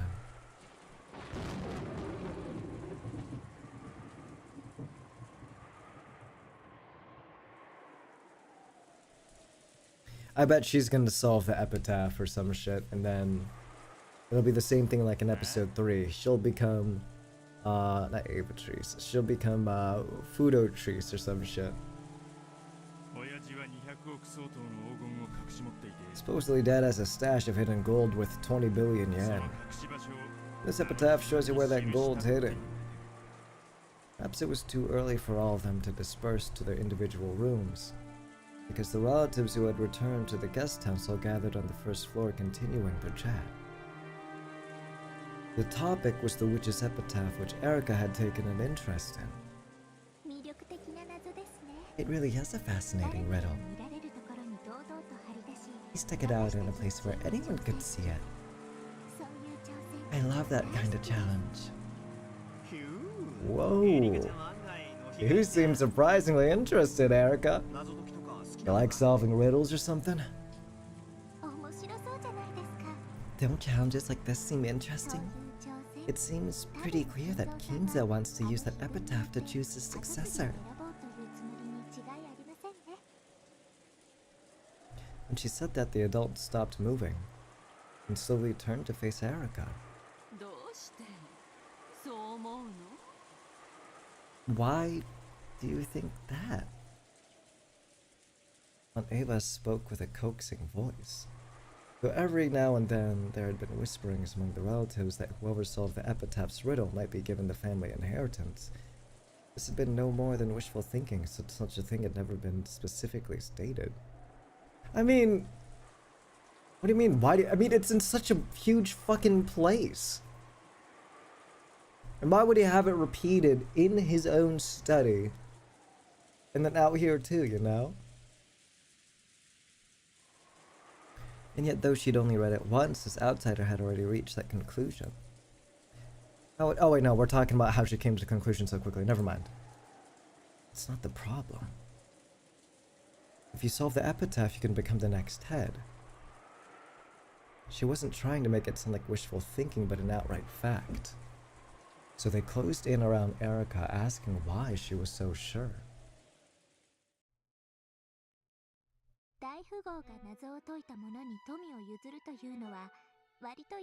It's fairly common for an extremely rich person to relinquish his or her wealth to the solver. Wait, what's this track?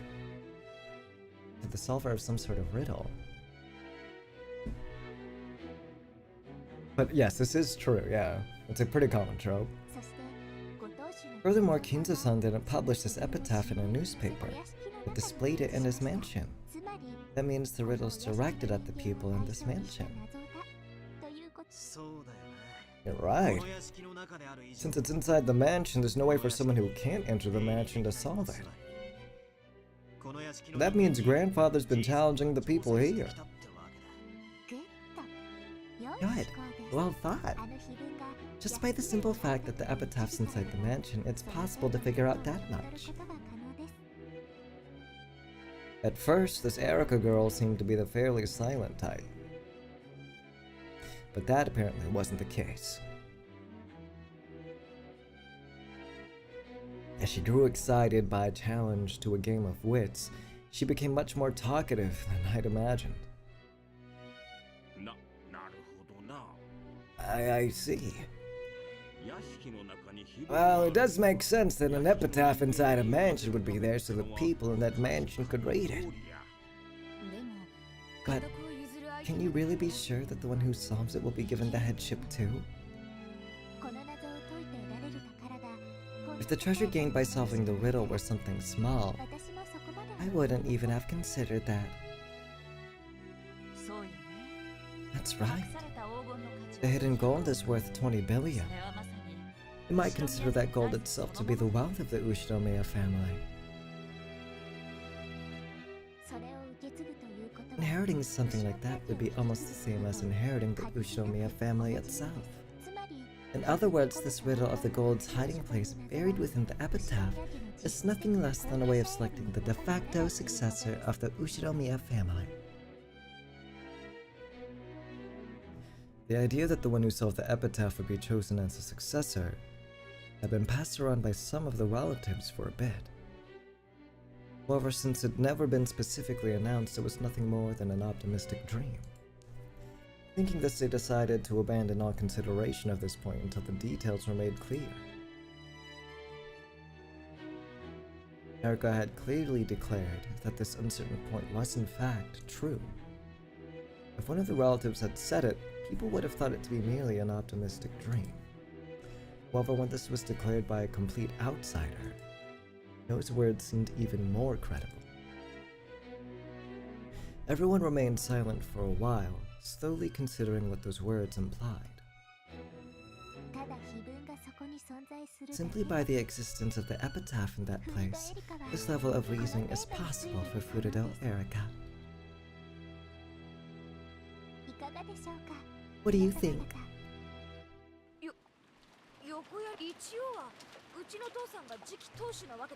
Sorry to butt in, but my dad's the successor. Finding the gold to be one thing, but that doesn't mean you get to be the head, right? Jessica thought that the treasure hunting part of the epitaph was really fun. But she couldn't help but let her expression grow bitter once they started talking about undermining her father's position.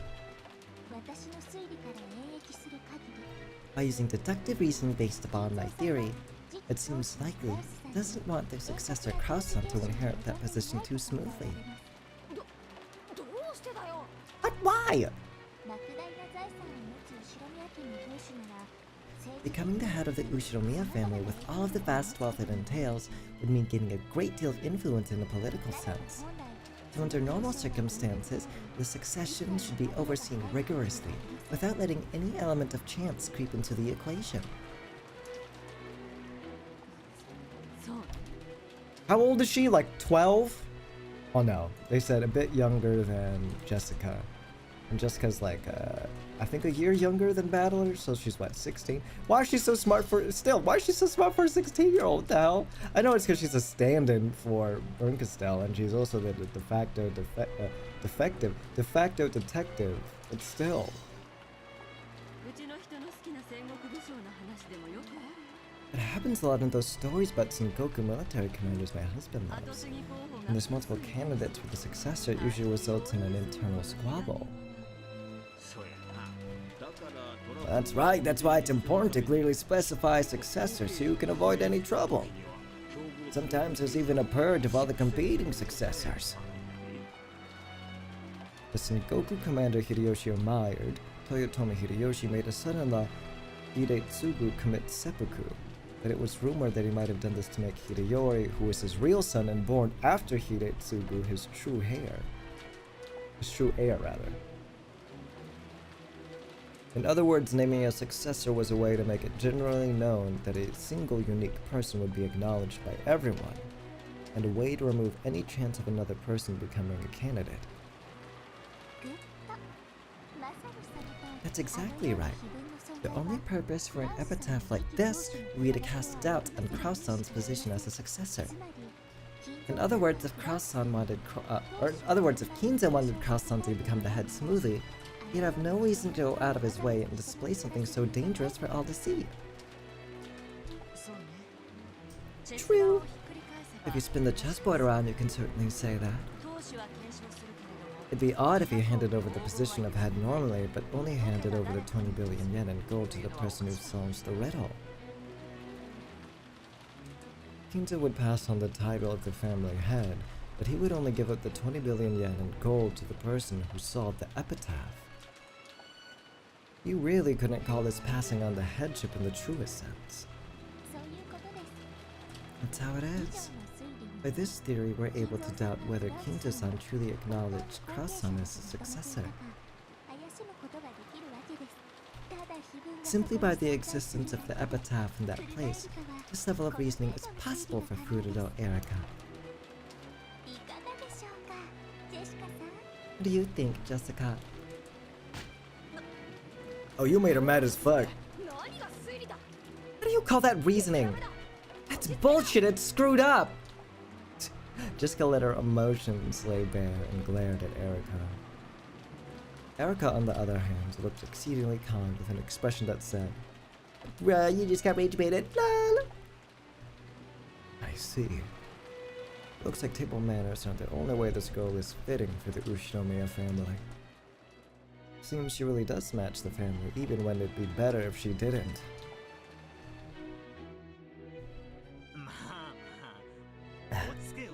Hey, AD.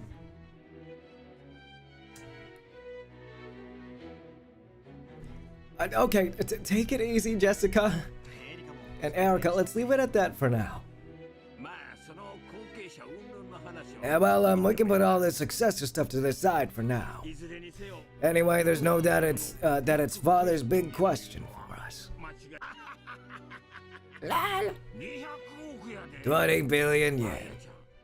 Maria-chan, what'd you use it for if you found it? It's so funny. Lol. The Golden Land isn't just gold, it's a sacred place.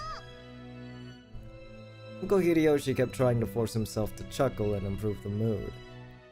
Everyone else tried to play along, but Jessica's mood didn't get any better. Ichibolitis. Everyone's trying to get Ichibolitis going right now. So, Erika, would you like to have a go at the epitaph's riddle? Yes, my little gray cells are itching to get started. I'd like to start solving as soon as possible. Georgianiki smoothly turned the conversation around. Just like the time she made everyone laugh in the dining hall, Erika looked about with gleeful eyes and jumped at the chance.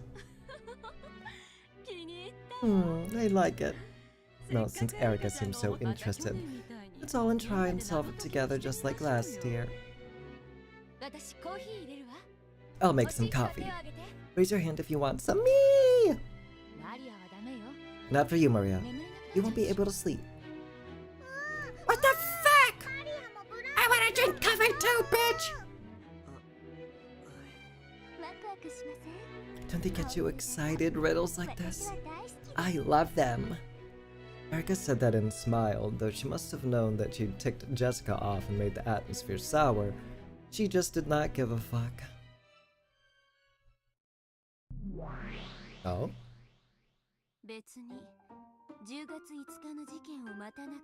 See, without even waiting for the crime on October 5th, there's a riddle you can solve.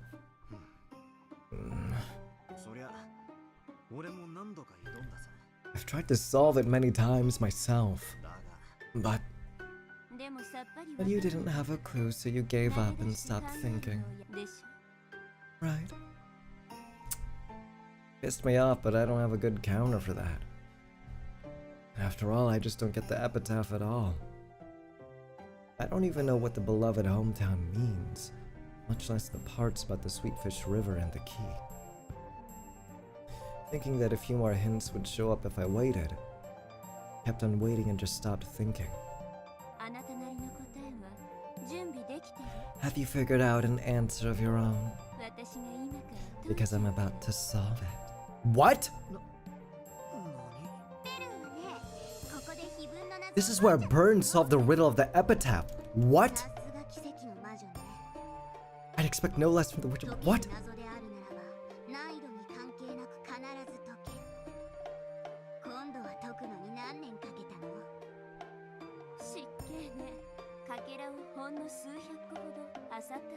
I only fished through a few hundred fragments. You really are terrifying.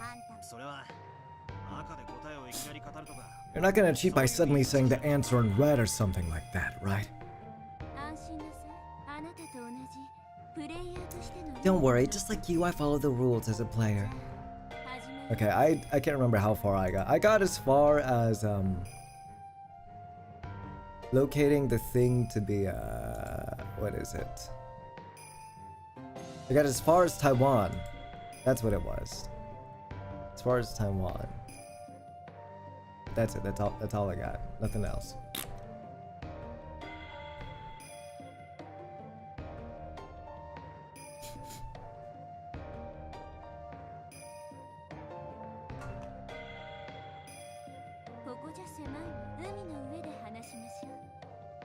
Talk over the sea?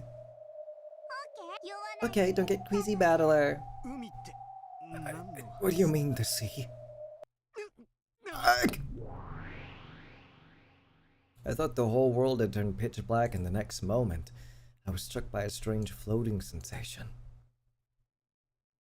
This must be what it feels like to suddenly have the floor drop from under you, sending you to a bottomless pit. What the fuck? When I looked, I saw the two witches and I had been thrown into a pitch-black universe. In this space, every direction was covered in an endless darkness, and I felt like a limitless expanse filled with countless glittering objects. Some people might have likened it to the depths of an ocean where innumerable sparkling fragments had drifted.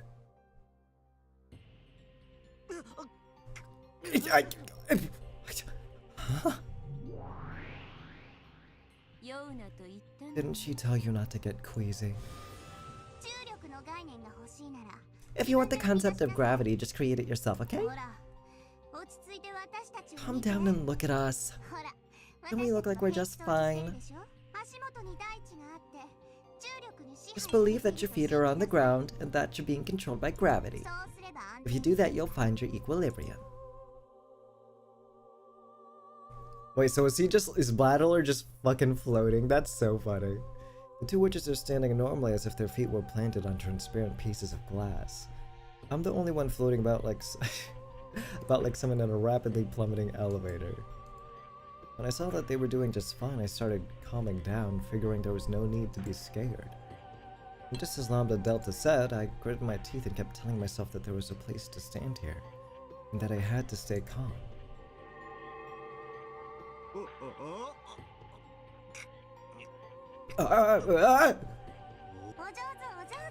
Good, good. What's your name? Ushiromiya Battler. Who else do I look like? Okay, you mustn't lose your will, emotions, or form. After all, this is the ocean. If you lose your purpose, you'll fall into the depths of eternity and become a scrap of ocean seaweed. Careful! I don't get what she said, but I should probably calm down for the time being. It seems that I regained my equilibrium the more I calmed down. Gradually, the weird floating feeling like I was falling forever began to disappear. It still felt strange, like trying to stand up straight at the bottom of a deep pool, but it was much better than before.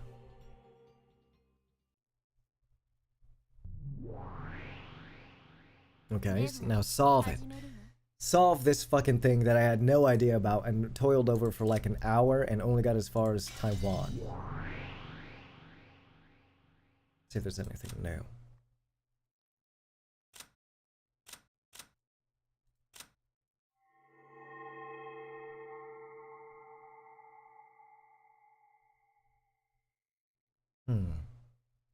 This tells me there's definitely gonna be someone here, right? There's totally gonna be someone here. If this got filled out, this needs to get filled out too, for sure. Let's begin. I'll weave together some fragments for solving the riddle of the epitaph.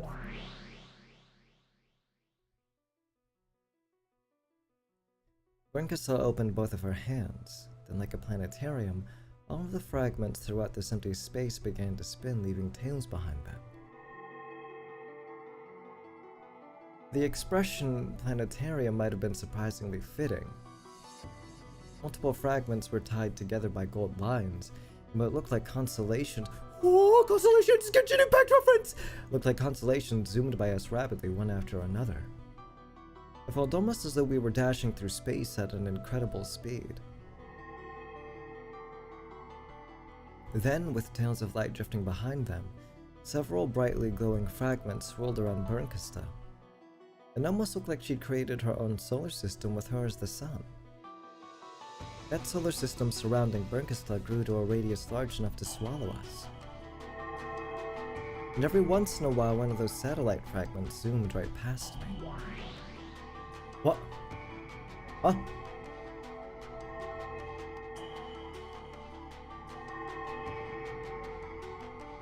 When those fragments passed by me, it felt as though some kind of memory welled up inside me. So I sensed it. These fragments are probably like a crystallization of memories. They're not memories. They're fragments of worlds. Well, I guess they might feel like memories to you. Then let's begin. Let's start with this fragment. One of the satellites in the solar system was slowly sucked into an inward trajectory with Bernkastel at the center. After drawing a spiral and approaching her, it settled down on the palm of Bernkastel's outstretched hand. Then it glittered brightly, painting over the world with pure white.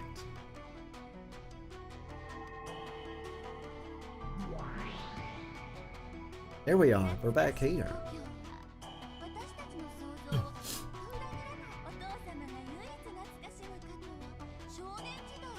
Only past father held here happened during his childhood. I remember that. This is from the third game when Aunt Ava was about to solve the riddle of the epitaph. I was thinking it over with this witch inside her or whatever. That's right. And from these thoughts she made her way to the correct answer. In other words, this fragment shows a vital hint for reaching the truth. It means that this theory isn't mistaken. So you're saying we should assume this beloved hometown isn't a metaphor or anything like that? But the place grandfather actually spent his youth. That's right. And at the very least, it isn't Odawara.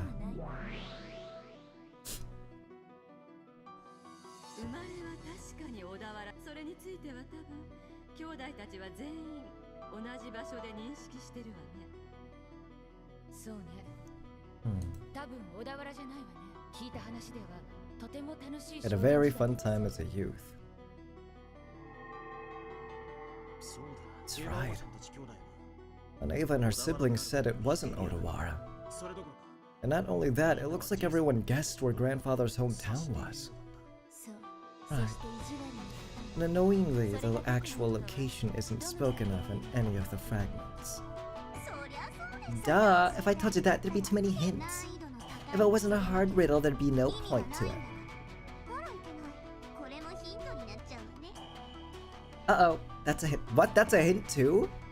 The difficulty in of itself is a hint?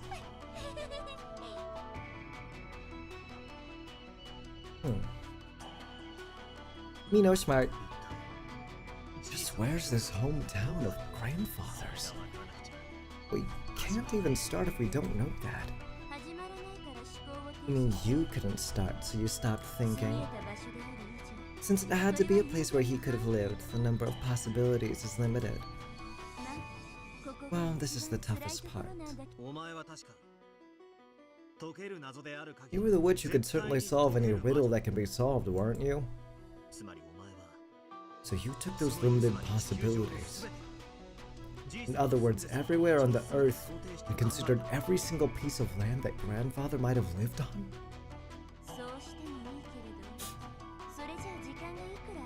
That would work too, but that way no amount of time would be enough.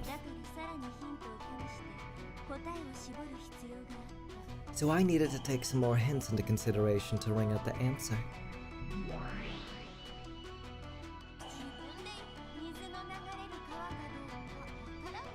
It didn't have to be a river with water flowing down it.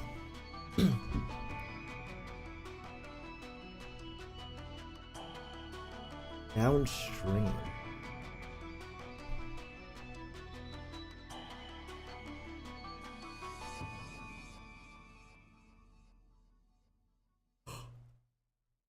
Wait. A river. I remember there being. Could it be like, is she referring to like,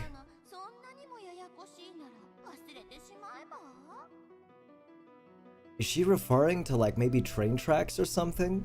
I know when I looked at the map, like the literal map of places in Taiwan, there were a couple of like train tracks. And I guess if you look at it the same way you do a river, it sort of looks like a river.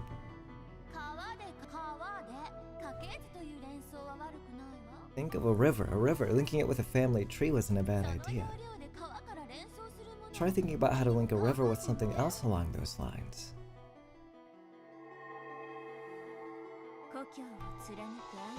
Sweetfish River running through the hometown. However, this river isn't really a river. Ava thought of something else, something that could be linked with a river. Sure, but if it isn't a river, why the sweetfish?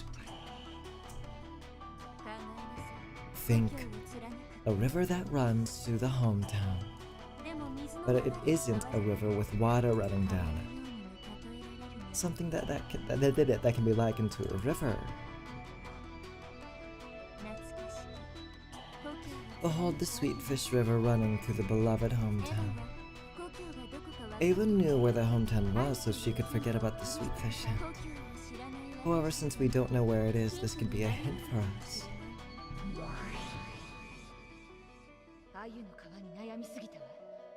I worried too much about the Sweetfish River. The Sweetfish part didn't really matter much at all, did it? Wasn't true, it was an excellent hint, wasn't it?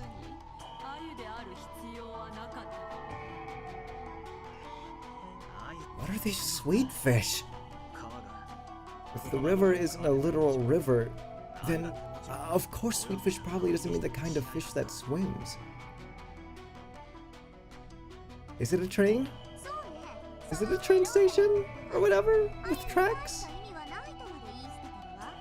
Rosa tossed it aside, saying sweetfish weren't that significant. On the other hand, Ava said it wasn't important for them to be sweetfish, but it was still an excellent hint. In other words, the sweetfish is a key to make you think of something else.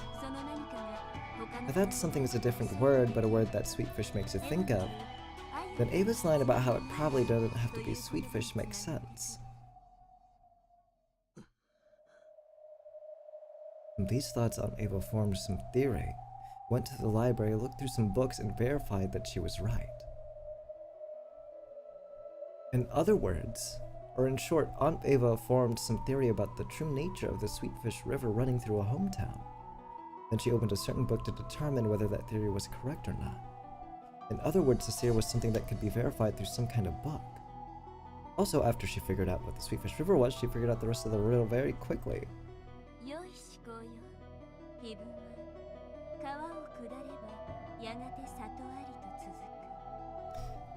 The epitaph continues on saying, as you travel down the river, you'll see a village. At that point in time, Ava hadn't yet solved the 3 lines starting with this one.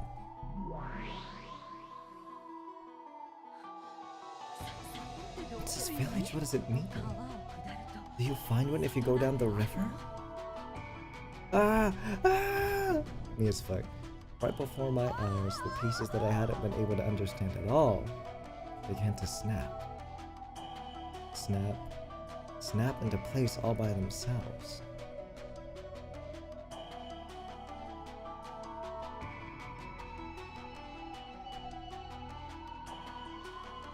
really okay for this to be the answer. Really? Really?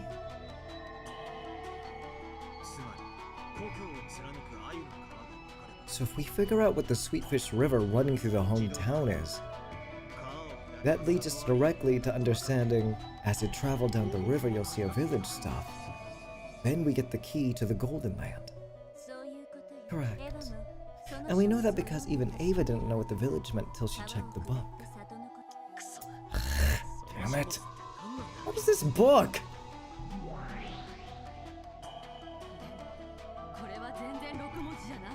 Isn't 6 characters at all. Do we have the epitaph on it? No, we don't. I'm absolutely sure this is the answer, but this doesn't reach 6 at all.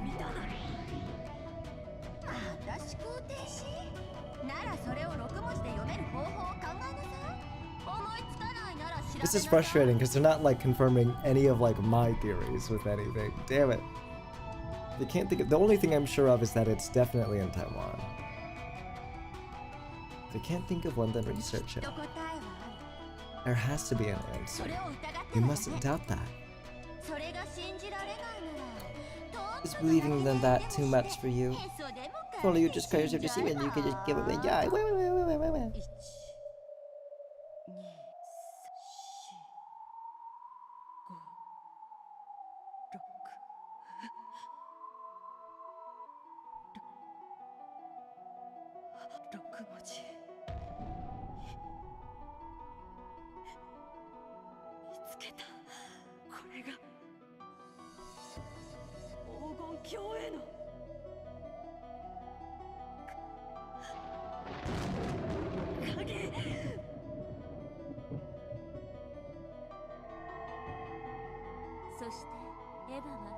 Then Ava found the key to the Golden Land.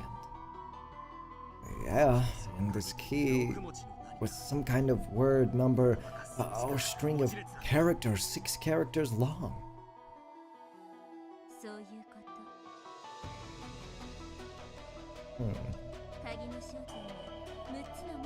If you know the key's true identity has 6 characters, the meaning of the first Twilight changes drastically.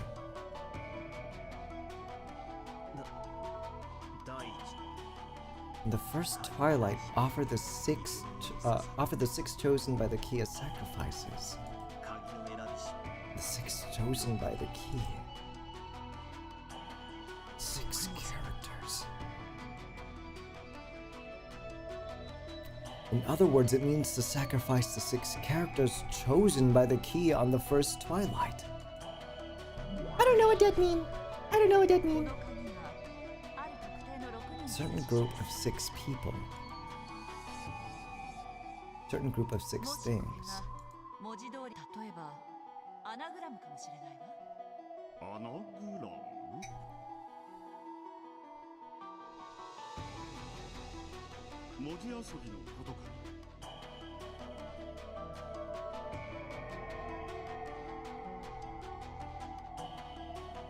Katie has been thinking that way ever since that moment. Those who remain means that at the very least something has a limited number of characters. After the first 6 characters,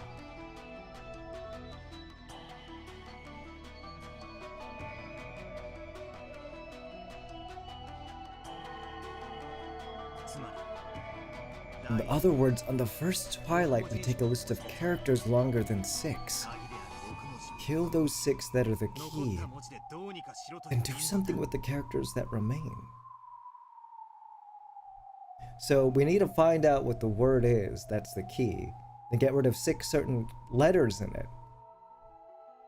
That hard as fuck. But like Kirie said, what should we kill the characters from? We don't know this longer string of characters that we're supposed to be killing from.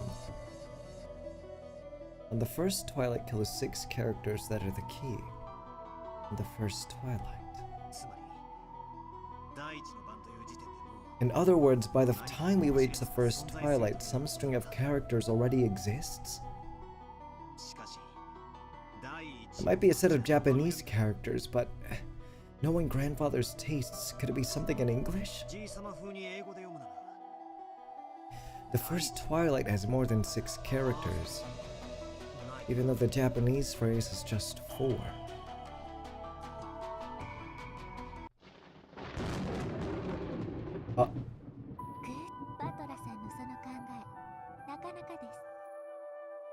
That idea of yours isn't bad, Battler. We can interpret the 6 sacrifices chosen by the key as a string of 6 characters. I think it's a very clever concept. That way the key doesn't necessarily have to be key-shaped. I've also considered the possibility that it's an anagram. You did say something like that before, but in that case, where do we take the 6 characters out from?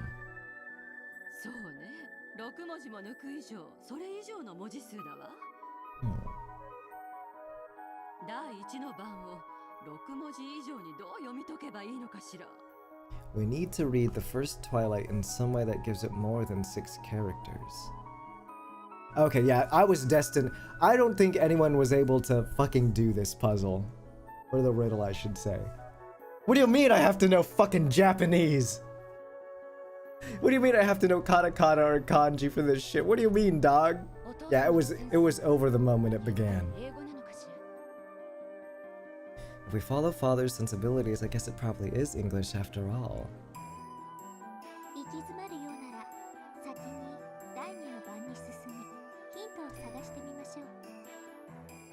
What way can you spell Twilight? First Twilight. Some way that gives it more than 6 characters. The first Twilight. The first Twilight. The first Twilight. The first Twilight. I'm gonna Google this. The first Twilight. Synonyms for Twilight.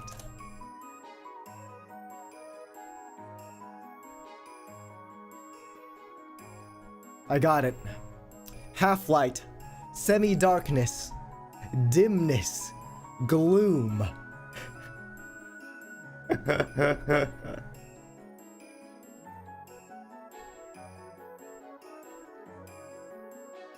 There's no way, man.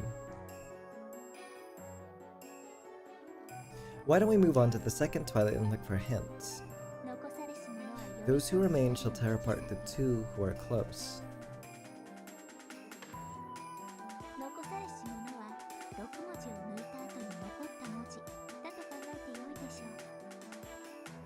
We can probably think of those who remain as the remaining characters after the first 6 have been taken out.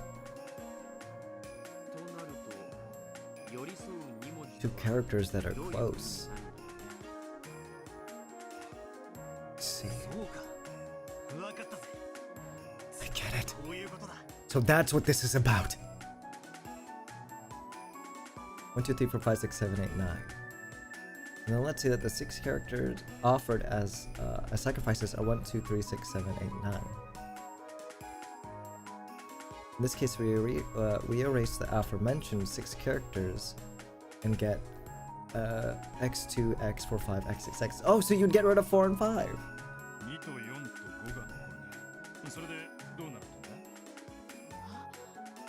Yeah, 4 and 5. 2 who are close are 4 and 5, yeah. Yep. There's a gap between 2 and 4, but 4 and 5 are right next to each other. Those are the 2 who are close. Well done, Battler. We can't tell whether tear apart means to crush 4 and 5, or to put a gap between them, but I think it's a good observation. Those who remain shall praise my noble name. Since there's a good chance that we're playing with letters, this might be the same thing. The characters that remain shall praise my noble name. That means it becomes a location on the island, and maybe, or something like that, and you would go there physically to praise the name? Go to church or something? You would go to the church to praise something, to praise God. I think it's at the church. I think. What could it mean? Does anyone know? I think I do. What is it? Tell me! Is this also an anagram? Battler, you're a pretty flexible thinker. Playing with the letters, right? It means by changing the order of the remaining letters. Yeah. If so, I might be getting ahead of myself with this theory, but maybe the original list of characters the first toilet's removed from is 11 characters long.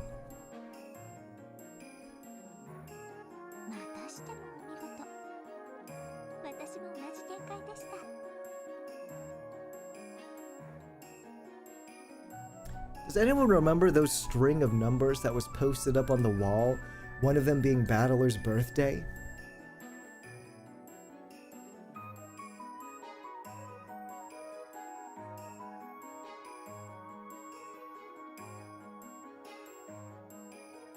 Would this be it?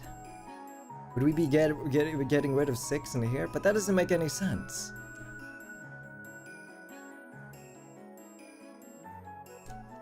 Okay, I found it without any spoilers, thank God, but I should probably stop doing that. So we have July 15th and November 29th.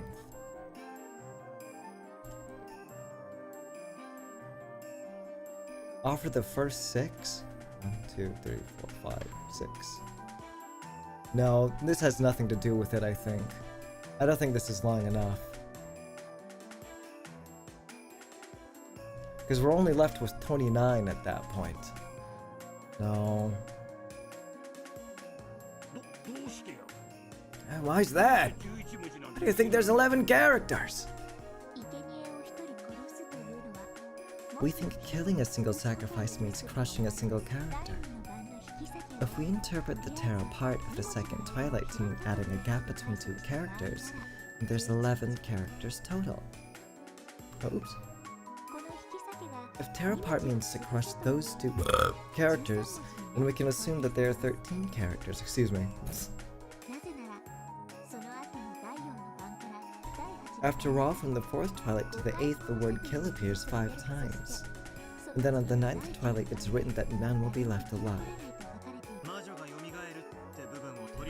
If we ignore the part about the witch reviving for now, I figure that after crushing the first 6, separating the characters that are close and then crushing 5 more of them, there should be no characters left.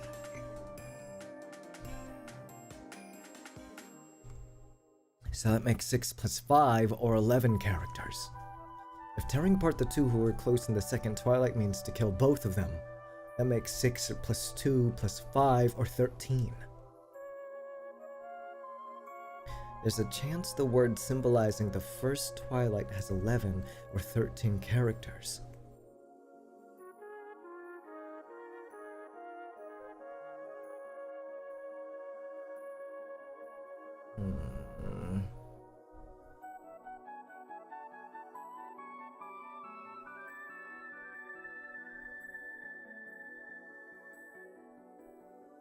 I feel like I'm missing a massive hint. Does anyone remember that, like, picture that Angie found or something during episode 4, I believe? She found a picture with she found a picture at some guy's house with the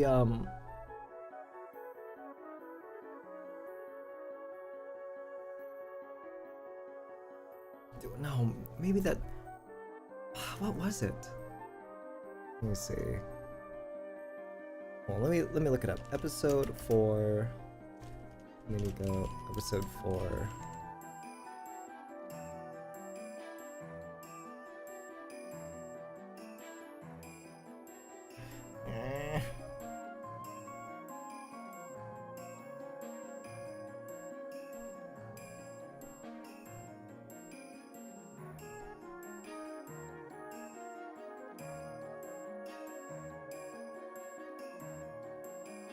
I can't remember. I'm trying so hard to fucking remember, but I don't think I can.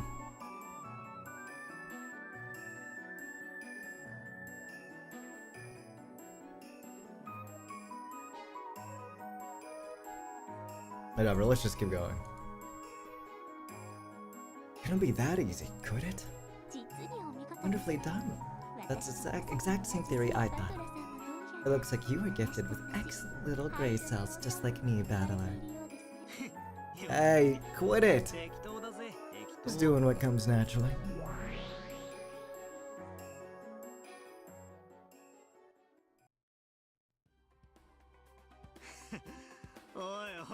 Hey, what the hell?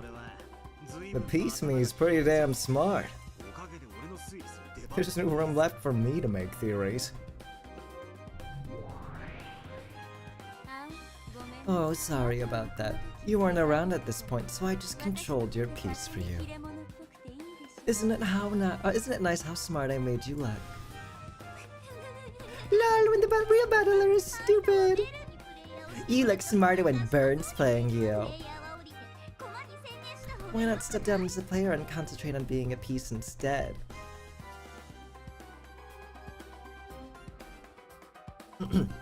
I joined in on this game partway through, well after the first murders occurred on October 5th. That means the piece called me was controlled by the last player, Burnkastel.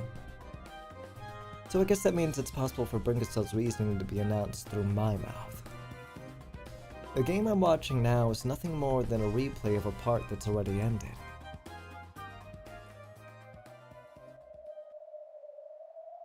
However, that's probably good enough for now.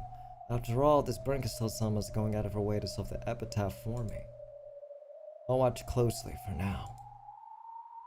And I'll try to find out what it means. The Delta let it slip herself just a second ago.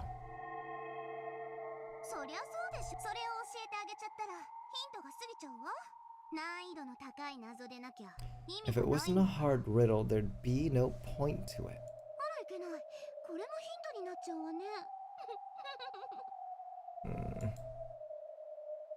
Battler, explain! What? I don't get it! This theory about grandfather creating the epitaph in order to choose a successor isn't bad at all. I reckon Burnkastel's logic is extremely reasonable. That's only if we assume grandfather was the one to create it.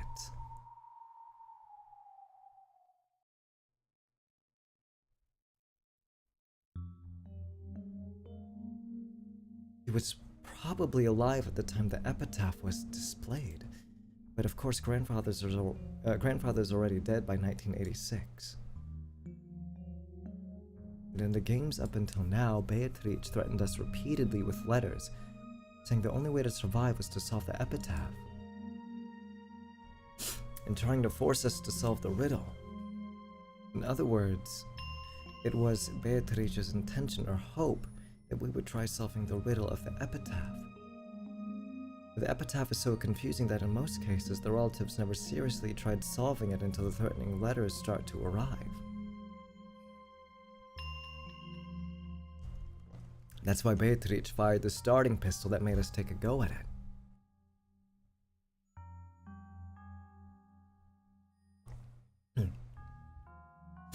Why is Beatrice carrying out grandfather's will after his death? Like the theory proposed in the first game, is Beatrice really grandfather's confidant? Who's following his orders even after his death, and trying to select the successor with the riddle of the epitaph in grandfather's stead? If she did, it would mean Beatrice really was Kinzo's trusted underling, the family alchemist she claimed to be in that letter. After grandfather's death, Beatrice managed the 10 tons of gold and took the title of alchemist.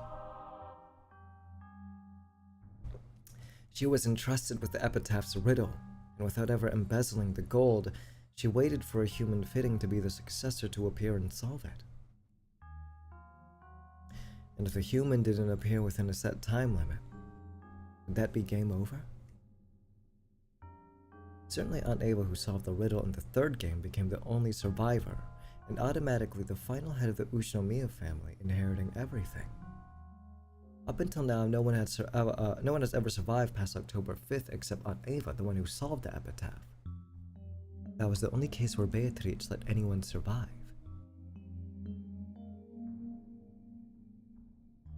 Is Beatrice's loyalty to grandfather the thing that drove her? She's so loyal that she faithfully carried out some terrible order to kill everyone if the epitaph wasn't solved.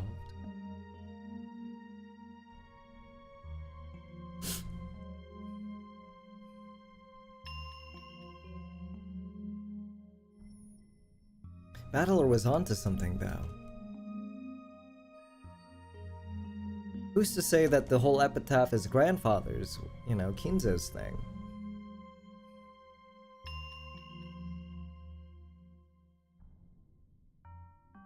It's probably hers, ain't it?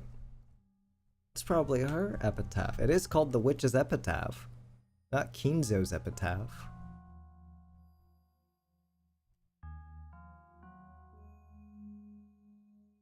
I mustn't stop thinking. Don't stop thinking. Don't just think of the riddle itself, think about why it's significant. Why is she telling us to solve the epitaph? Why is she making us solve such a confusing epitaph? If Beatrice makes us try and solve this epitaph, we have no real chance of solving. And by some lucky chance, a miracle occurs and someone's able to solve it. What significance would that have to her? I don't know what such a miracle would be worth to Beata. Maybe it's the answer itself that's important? I don't know. Wait, no. It is Kinzo's. He's the one that had it constructed, isn't it? Yeah, never mind. I backpedal on my last train of thought.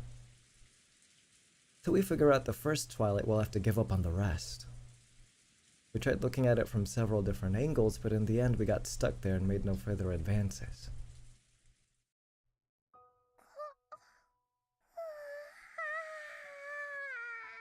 Maria let out an extra large yawn. This caused several other people to yawn. We'd been using our heads so much that everyone had gotten a little sleepy. Jessica, who'd been silent and irritated the whole time, quickly stood up.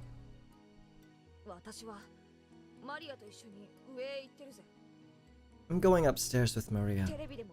Watch TV or something. Okay, I'll go up too. Why don't we all play cards upstairs? When George proposed this, Maria completely forgot about that big yawn of hers and started jumping around, insisting she wanted to play cards. According to the clock, it was already 10 at night. It was already about the time you'd normally take a bath and get ready for sleep. Even the adult seemed pretty weary from traveling. We decided to continue this later and went our separate ways. Will you play cards with us too, Erica?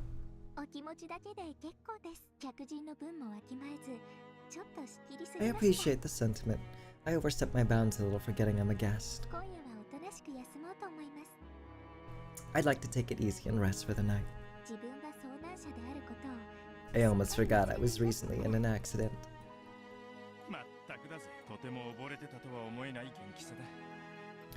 Seriously, you're in such high spirits, it's hard to believe you almost drowned.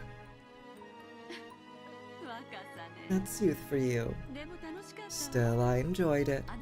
I think we've taken a big step in our reasoning thanks to you. If I find the gold, I'll let you have about 1,000,000 yen's worth. What? That's fucking cheap! You cheap fuck! Just 1,000,000, you cheap fuck? Can't you at least offer the poor girl 100 million? Yeah. Fucking cheap motherfucker. No need to bother, I'm only interested in the riddle. If you'll excuse me. Good night. Yep, night. Not going upstairs, Battler? I'm getting a bit interested. I'll think things through here just a bit longer. If I can just figure out this list of characters that marks the first Twilight, but the road before me will open up all at once. Everyone went up to the second floor one by one. Only Aunt Rosa remained behind, cleaning up the coffee cups everyone had been drinking out of. Kirie and others had offered to help, but Rosa had refused and was washing them alone. Since I'd just been treated to such delicious coffee, I decided to help too. I wasn't just doing it because I felt obligated. I wanted to keep discussing the epitaph with someone. First twilight. First twilight.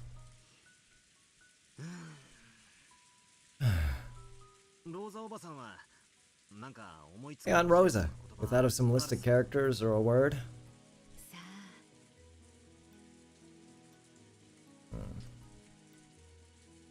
So it's 11 or 13 characters, right? Why don't I just cheat? Words that have 11 letters in them. Words that have 13 letters in them. There's only 11 words! Oh, wait, no, never mind. This list is huge. Just kidding. It's so over. I thought at the top it said 11 letter words. I thought it said 11 words. This is a list of 968 words. It's so over.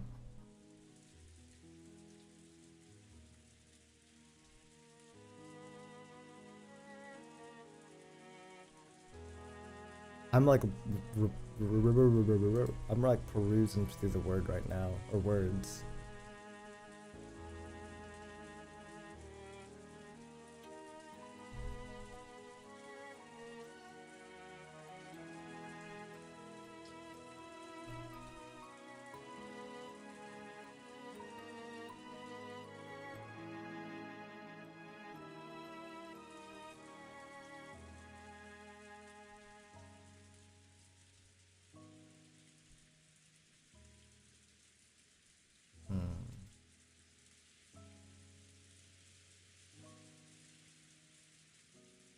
I don't think there's anything I can look up.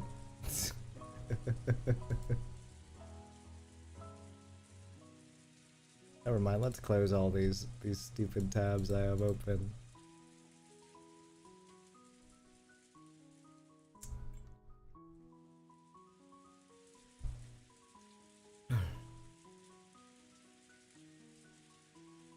No, I don't have a clue.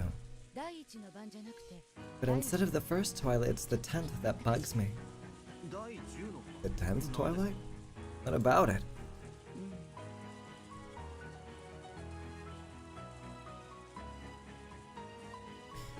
At journey's end, you shall attain to the power of the Golden Land's treasures once and for the last time.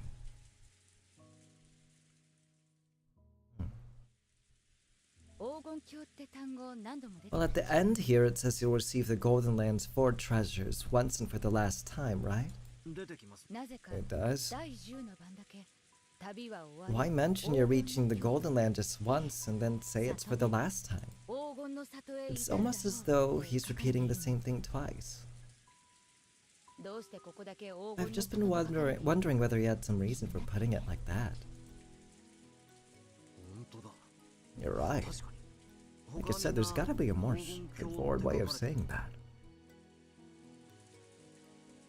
That line should have been a key part of the riddle, where you wouldn't expect the writer to waste words needlessly. Could it have been done for some special purpose? Still, you and that Erica girl sure are incredible. Your minds are flexible. I'm already an old lady and my brain just doesn't work that fast. That theory about the 6 chosen by the key signifying 6 characters to be removed was very impressive.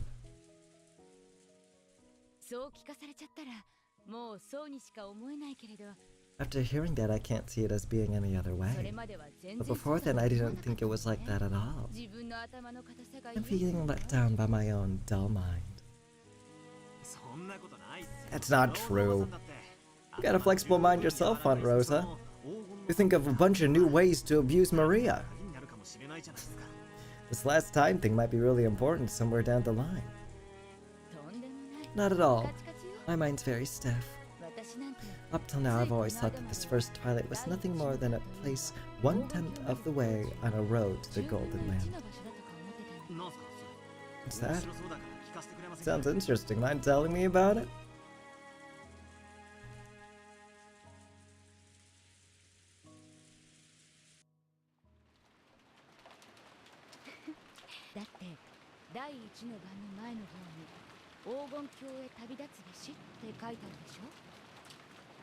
After all, in the line before the first twilight, it says you must travel to the Golden Land, right? The next part describes a journey that lasts 10 days, so I thought the first twilight would be part of the way through that journey.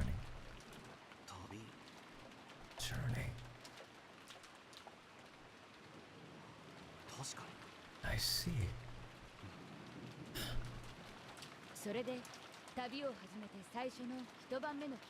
Then the journey begins, and when you set up camp at the first twilight, you offer the 6 as sacrifices.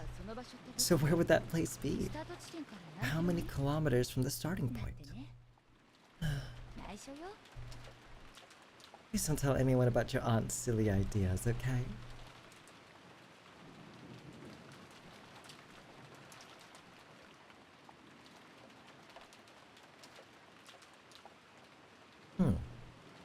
I forgot about that. It really is to the Golden Land. You forget about that. You get caught up in all the individual parts they're trying to solve. When I first saw that part about attaining to the treasures of the Golden Land, I just assumed it was more of the same. Typically, attaining treasures would mean obtaining them, but I thought it meant reaching or arriving at someplace. Someplace 10 days away from Father's hometown where all these treasures might be found. You kidding? That's a brilliant idea! The first twilight's the first stop on that 10-day journey. The name of that place might be the key to moving forward.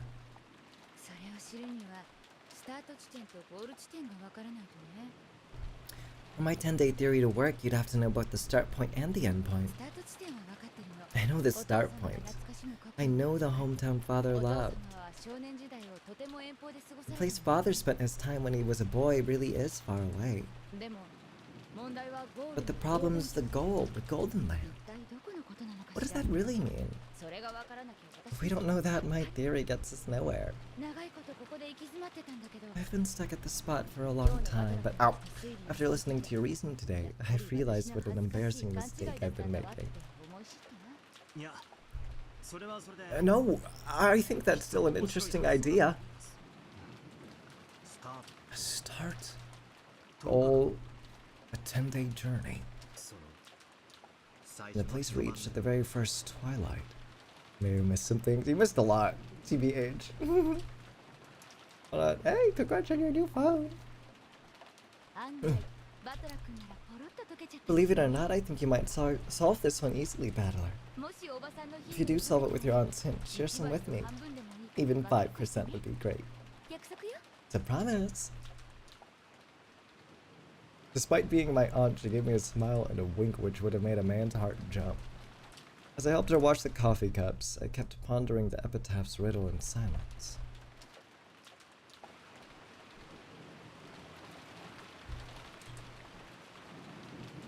The Thinker.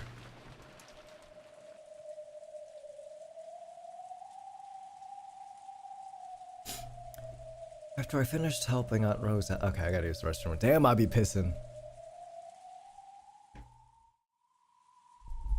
The pisser.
Okay.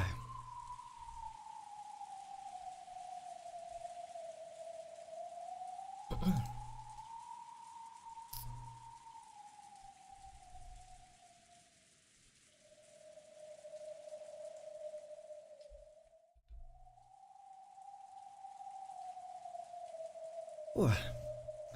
After I finished helping Aunt Rosa, I passed through the corridor on my way to the bathroom. And saw Erica unlocking the door to a room on my path. I thought your room was on the second floor. Figured you'd gone upstairs and would fallen to sleep by now. I was just searching for something. I thought it might be here. What could you possibly be looking for? Oh, the library? Erica unlocked the door and opened it. A dusty smell drifted out. Oh, shit! It was the library. For a library, the gaps between bookshelves were extremely small. This was obviously built for storing books, not reading them. So it's a book you're searching for. Not necessarily a book, but materials, I guess you could say. Something I've just gotta look up. You're looking for something to do with the epitaph's riddle? I'm positive you haven't given up yet. 20 billion yen, that enticing? I hadn't given up either. Apparently being stubborn is something we both share. Of course not. I'm only interested in solving puzzles. I search for the gold only to prove my reasoning correct. Even if I found it, I wouldn't pocket it for myself, so have no fears on that score. I thought she was pretty weird from the start, and it looks like that impression was spot on. Erica slowly circled the bookshelf, searching for the book she was after. I'm also trying to solve the epitaph right now. Oh yeah, just a second ago I heard something interesting from Aunt Rosa which might give us a hint about the first Twilight. Erica, oh, let me hear it. Erica asked this without stopping her search or even turning to face me. In the line before the first Twilight, it says the one who obtains the key must do so and so. The one who obtains the key must then travel to the Golden Land in accordance with these rules. Oh, you've already got it memorized? I shouldn't be surprised. What about that? Yeah, you've got to travel to the Golden Land, right? Apparently, this made Aunt Rosa think about the 10th Twilight. In other words, going on a 10-day journey from the beloved homeland to the Golden Land. Actually, I'd noticed that myself already. What doesn't she notice? Damn, fucking hashtag noticing. You start from the place reached on the first day of the 10-day journey. That's where you take the sacrifices from.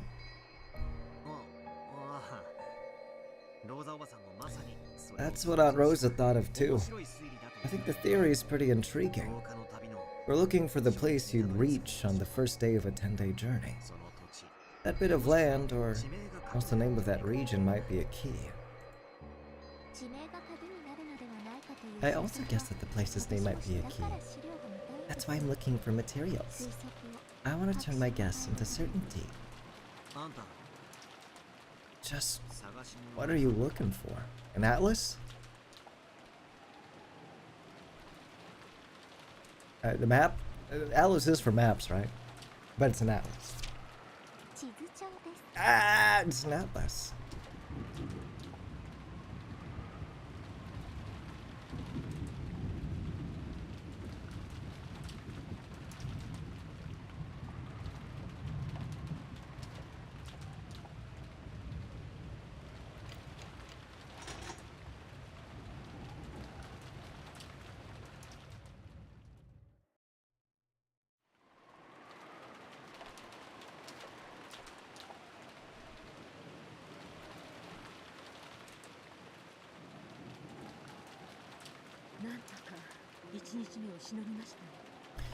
It seems we've managed to make it through the first day.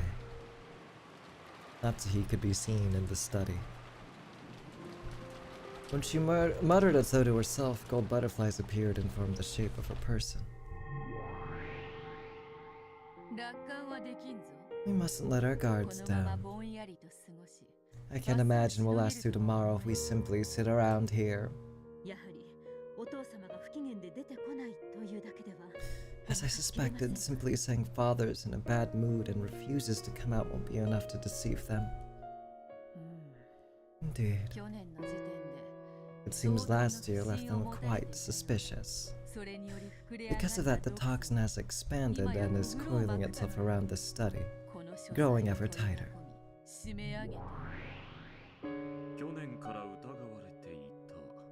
I imagine it goes beyond mere suspicions raised last year. Oh, Virgilia. That's right. The toxin has grown too thick to be explained away by that alone. Someone must have suspected Kinzo-sama's death since last year, and is strongly intent on exposing that secret at this year's conference.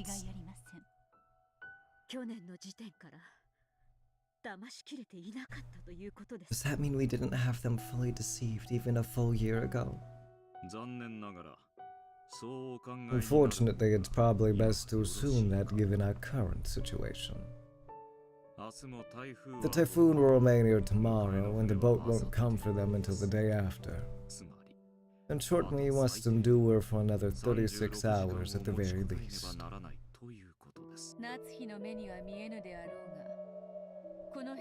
It may not be visible to your eyes, Natsuhi, but the closed room barrier sealing this room was once very firm. Tonight, however, it's been worn down almost to the point of crumbling like dry leaves awaiting a windstorm.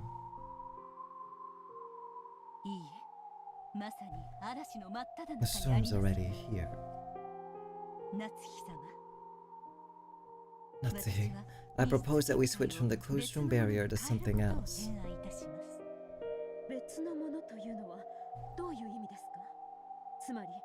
What do you mean by that? Are you suggesting we change our plan? That is correct. Virgilia and I will reconstruct a barrier similar to last year's. In other words, we'll take Kinzo out of the study and have him tightrope walk from shadow to shadow where the toxin can't reach, just like last year. It may be dangerous, but I would like to second her proposal. Is this a joke? Do you truly intend to change the plan this far in?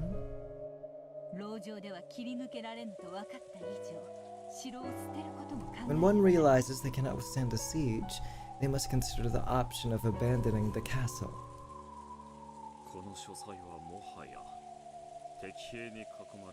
Right now, this room is like a castle surrounded by enemy troops, with its walls about to crumble. If staying put means certain death, and you also have the option of riding out for one last stand and an honorable defeat. After all, surrender doesn't seem to be an option in this fight. I'll protect Father's secret until the very end. If it's discovered, we'll have no chance to talk our way out of it.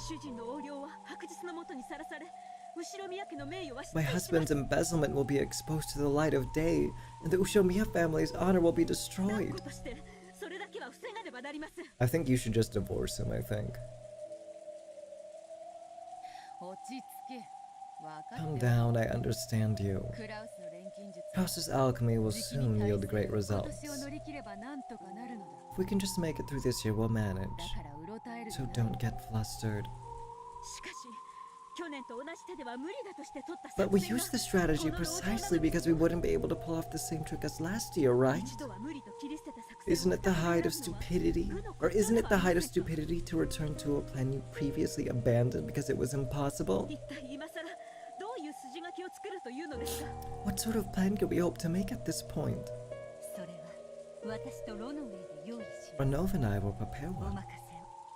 Leave it to us for creating illusions. Leave it to us for creating illusions is what witches do. All you have to do is give us your permission, Natsuhi-sama. Teacher and Renault are quite reliable at times such as these. 片翼のわしの使用人どもも家具としては優秀だ。お師匠様たちが魔法を再構築すれば、それを守るために働くだろう。 Once Teacher Renault rebuild the magic we need, I imagine the servants will work hard to protect it. 今からでも決して It still isn't too late. 金蔵を書斎から出し、その Let's take 幻想を Kinzo out of the 歩き回り study and make that illusion walk around. その作戦を長く検討し、それでも有効なものが見出せなかったから、籠城を選んだこと。 Damn, she doesn't want this at all. 急場にうろたえ、軽々しく当初の作戦を投げ出すなど、愚かしいことです。 No, I think we should go with their plan, please. しかし夏木様、籠城ではもはやしのぎきれぬことは毒素の真っ只中でそれを感じ取っておられた夏木様が We must realize better than anyone else we will no longer be able to outlast this siege. 私は籠城の方針は変えずに、なんとか他の作戦を考えられないかと提案します。とにかくこの部屋を密室に保ちさえすれば、誰もお父様の存在を否定はできないのです。開けることのできぬ猫箱の中身を断定することなど何人にもできないのですから。確かにそうでは人間どもは不条理であるぞ。 That may be true, but humans are capable of defying 密閉 reason. した猫箱とて It's possible for them to eat into an airtight cat box and go inside, like black ants closing in on a box of cake. Lady Brunkestel's piece also worries me. It was fortunate that Erika-sama stole the show at tonight's dinner. By doing that, she created an atmosphere in which it was possible to close down the family conference for the night. If y'all had returned directly to the family conference as usual, the barrier might have broken tonight. However, it also made the toxin grow even thicker. After it thickens all night, it might manage to penetrate the closed room barrier with ease.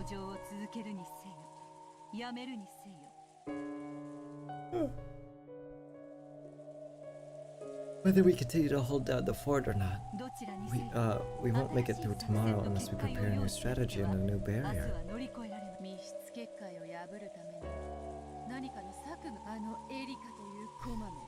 Lady Brunkestel may have some plan for breaking the closed room barrier. We can't take that piece called Erika lightly.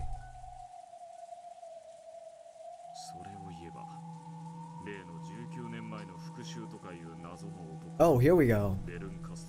Come to think of it, that man who mentioned taking revenge for the events of 19 years ago might also be a piece of Lady Brunkestel's. This board achieved equilibrium with 18 pieces, but now it has 2 undesired pieces added to it. There are too many irregularities this year. Lady Brunkestel's a fan of Eastern things. In shogi or Japanese chess, aren't you allowed to drop pieces in during a game? Yes, that's possible. Even the act of dropping a queen from the captured pile right in front of the enemy king is an allowable trump card in shogi.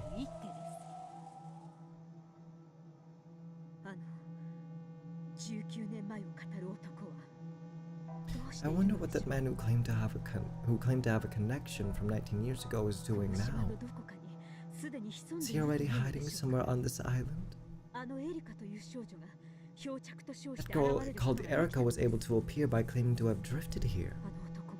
That man might also have landed somewhere on this island despite the typhoon and may be hiding somewhere now. It's going to be hard to fully deceive the relatives any longer. She's tweaking. She's tweaking.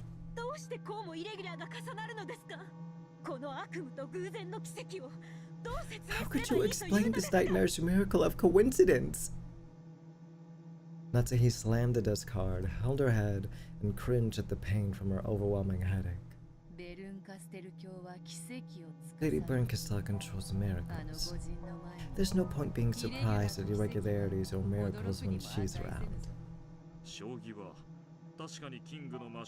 While shogi is a game in which an enemy piece might suddenly appear in front of a king, for that very reason you build up a perfect formation that won't allow for such a weakness, artistically constructing a castle around your king.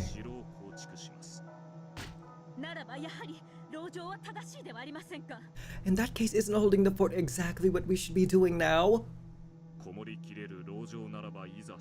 Perhaps if we had a fort we could hold, but we cannot hope for such a thing now. It's difficult to corner a king with no wall to his back, and even more difficult to corner one with open spaces in all directions. Think of a mouse. You can catch a mouse that's shut in a cage. However, catching a mouse in a field is like trying to catch a cloud. Natsuhi, please allow us to consider this option. Kinzo will leave his study and wander around the mansion on a whim, avoiding the gazes of the relatives. We'll think of a natural seeming plan for this by morning. Believe! You need to believe!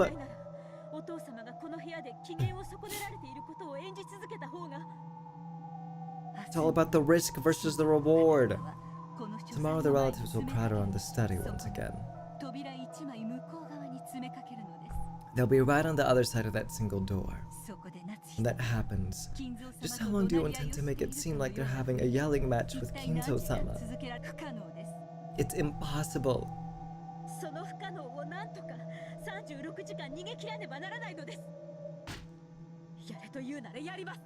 You tell me to do it, I will.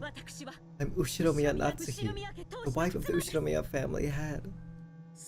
If you tell me to do that, I'll act out a shouting match with them for as many days as it takes. Even Natsuhi realized she could never manage it. But she no longer saw any chance of victory from a plan that involved an illusion of Kinzo walking around. Banging on the desk several times with tears of rage streaming down her face, Natsuhi alternated between groaning from her headache and placing the blame on one thing or another. It made one feel that there must be some curse that made anyone who sat in that chair act that way.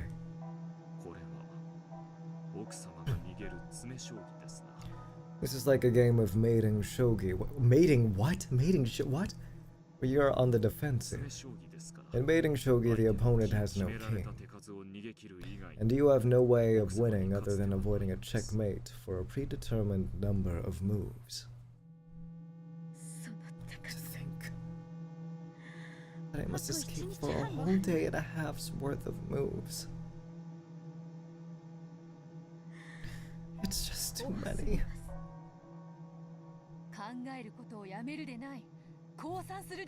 Don't stop thinking.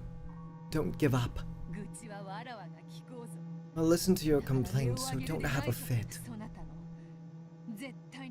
Your unshaking will to overcome this trial will bring you success with certainty. That's the power of the Witch of Certainty for you.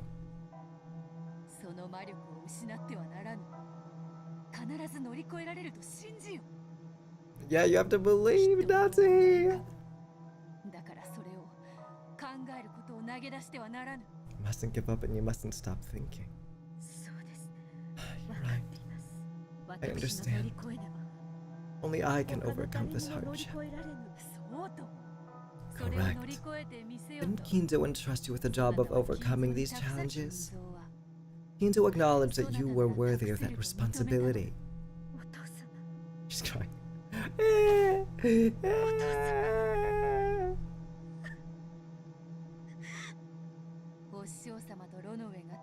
Teacher and Renault will think of a move. Of course I will as well. However, even that we cannot do without permission from our master, from you. So at the very least, don't abandon your will to fight. Don't give up.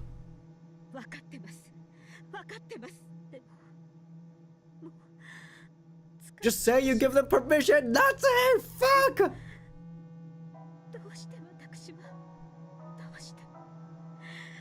Because your husband doesn't give a fuck about you. Kraus don't gaff, man. Back when dinner ended, Kraus claimed to be dizzy and went to bed early. Of course he had done this to get enough rest to ready himself for the long day ahead, but to not see it right now, I felt as though he'd gone just straight to sleep and pushed the entire burden on her. However, complaining about such a thing would mean her failure as a wife. Isn't it a good wife's duty to work hard and put family first, even when her husband is resting? Filled with regret even at her anger towards her husband, unable to determine at whom she should be angry, Natsuki continued to sob. If only Kinzo could just speak to her kindly at times like this. Beato searched for him, but Kinzo had been nowhere to be seen in the study for some time now. Perhaps Natsuki noticed this as well. Though she bragged that fighting alone and supporting from behind was the responsibility of a good wife, without anyone to tell her that this really was necessary, she was now so frail she couldn't even stop her own tears. Just as Beato was trying to think of words to console Natsuki, Virgilia tapped her lightly on the shoulder. Sometimes when words of consolation don't come from the mouth of the right person, they can do more harm than good. So Virgilia silently told Beato that remaining silent was the best course of action for now. Sorry to interrupt. I know I'm an outsider, but I wonder if you'd let me speak. Please restrain yourself for the time being. In this room, there's no distinction between outsiders, guests, and the rest of us. You may speak. Thank you. Runo said it himself a while ago. This is mating shogi with you on the defensive. How do you lose in mating shogi? It's when your king is checkmated, right? No shit! That goes without saying. The opponent has no king. Therefore, all Natsuki can do is have her king run away constantly. Not if you take their other pieces. You're thinking of that move. Has that time already come? What do you mean? Do you mean there's some sort of move remaining to us? It's what you proposed in the very beginning, about how to hide Goldsmith's death. I'm trying to say the time's come for us to use that. Do you mean having him go missing? You mean to make that move right now during the family conference? That's too dangerous. Once they'd successfully resolved all their problems, they would have to lay Kinzo to rest. And the best way to do that was to make him disappear. One day Kinzo would go out into the forest and never return. They wouldn't be able to find him no matter how much they searched, so he'd be declared missing. You said it yourself a second ago, Riche. You can't catch a mouse that's escaped into a field. And you can't catch a goldsmith who's disappeared into the forest.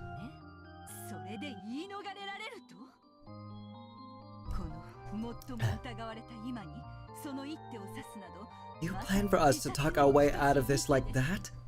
To use such a move now when the suspicion against us is greatest would be no better than committing suicide. Oh, they will probably suspect it. Such a move would most certainly lead to mistrust. However, even if they were to set foot in the study, they'd find nothing to aid them.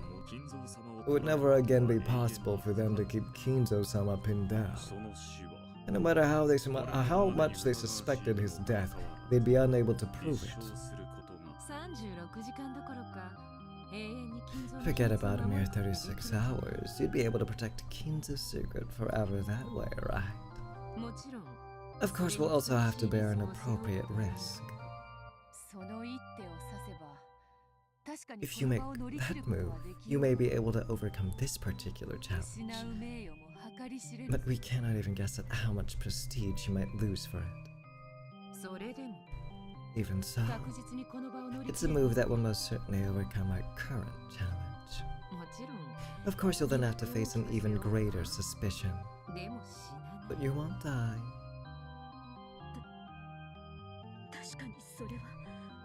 Yes, that may be true, but during the Great Kanto earthquake, the Ushinomiya family should have died. However, the mad genius goldsmith revived it so splendidly that it's now something you want to protect. So this time it's up to you and your husband, the new head and his wife, to do the same. Oh. Is that how you intend to stir her up? I'm not stirring her up. Just ask if she's prepared to be the wife of the head. Are you prepared to protect the Ushiromiya family, even if you end up getting dragged through the dirt to do it? Yes, I am prepared. Then now's the time. If you can survive by being dragged through the dirt, then crawl with all your might. You inch your way through this world of suffering, and eventually you'll restore that glory. I, Gop, the 33rd in rank, promise you this. The fact that I came to play at a time like this must be a sign from the gods of happenstance. I'll keep this promise, Natsuhi. I require nothing in return. Riche, the one who serves you, has already paid me plenty in advance. Gop may have seemed irresponsible, but she actually possessed a strong sense of duty. She was the kind of person who just couldn't leave someone in trouble alone.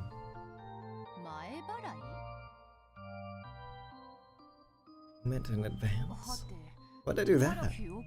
I have no memory of such a thing. Lol. I just mean those magical items you couldn't remember where you put. I made off with quite a few of them. So that was your doing after all! Wait, this part is so cute! Oh my god! Give it back! Give back my illusionary silver crystal and moonstag! Still haven't played around by sticking them together yet.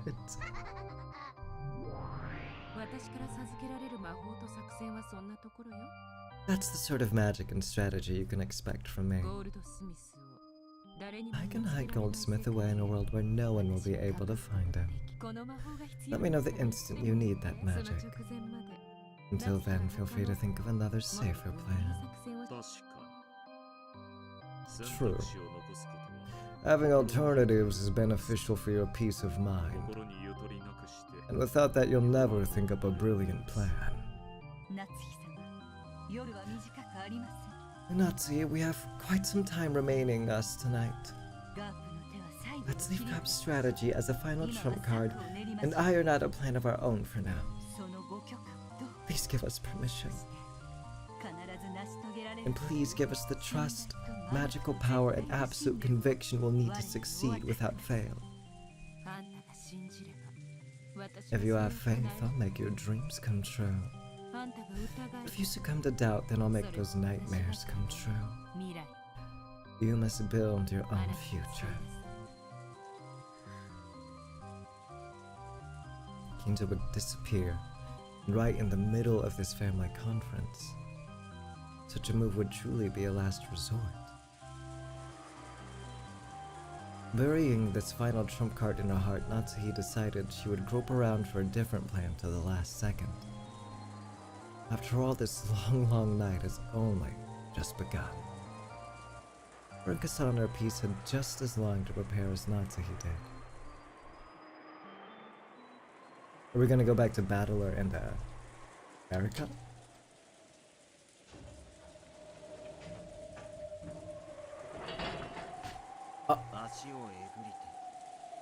Pounce the foot and kill. And that completes it. So that really was what gouge meant. Once again, my reasoning was correct.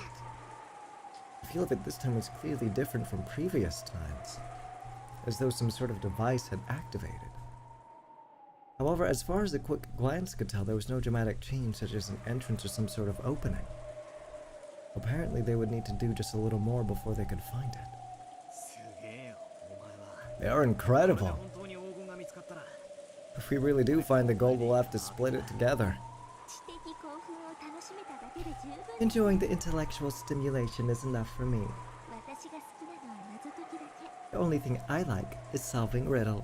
報酬は The only reward I need is proof that I was 証明 right. だけで十分です。 She shrugged it off, implying that just seeing the gold would be enough. And she crouched down, peering fixedly at the lock mechanism. It's no mistake to say this girl really loves solving riddles. For her, treasure hunting is all about the delicious process of exposing secrets. So she has no interest whatsoever in getting the treasure for herself and becoming a billionaire. なるほど。 You see, よくもこんな仕掛けを。 pretty cocky of you setting up a device like あなた this. たちの不運は The mistake you all made was letting me on this island in the first place. ただ碑文がそこに存在するだけ。 Simply by the existence of the epitaph in that フルド place. エリカは This level of reasoning is possible for Furudo Erika. いかがでしょうか皆様方。 As she said this to the now exposed contraption, she grinned. Her smile was triumphant, but it was more fully characterized by the small bit of unpleasant disdain contained within. After solving the riddle, she was probably reveling in the pleasure of having won against the one who proposed it, and she enjoyed her ability to scoff at this person now. これで黄金が見つかれば次期当主 If we find the gold now, the successor won't be Kraus-san, but you. Well, I wonder. クラウスさんってちょっと強 Isn't 引な方じゃ Kraus-san ない kind で of すか arrogant? 偉そう You might even call him a braggart. そのクラウスさんが一夜明けたらおいに黄金も次期 Holy 当主 shit, what if Battler is the culprit in this case? なんだか愉快ですね What if it's Battler? What if that was Battler that did make the call? Wait, I don't know anymore. It can't be Battler because he's only 18. I don't get it. I don't know.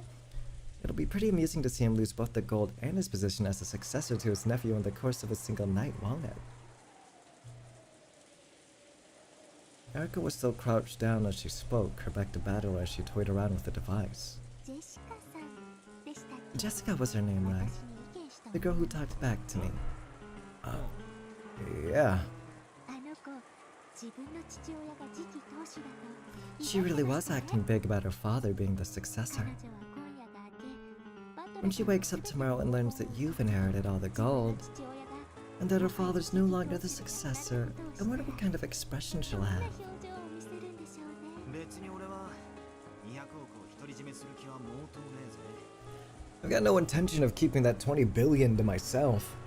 ま、せいぜい1割ももらえ Well, if I got even 10%, that'd be as much as I could handle. あとは親族で仲良く分けり They can split the rest fairly amongst the family. ゃ次期当主なんて I'm even less interested in being the successor. クラウスおじさんに I'd be glad to let Uncle Kraus deal with 助けさ that. せてもらうぜ。果たしてそう簡単な話で済むでしょう Will you really be able to settle things that easily in the end? それを推理する Well, rather than trying to make guesses about that, I imagine it'll be more fun to guess at the expression Jessica wears tomorrow. 玉拍子にお口に What kind of sad excuses she'll try to make. 推理の対象としても楽しみ性格悪い You really do have a nasty personality. おや Oh, 謎解きが好きと couldn't you reason that out from the time you learned that I like solving riddles? Riddles? 私 I went into 人 What? 僕のが好きな知的有輪者なんですよ What? Huh?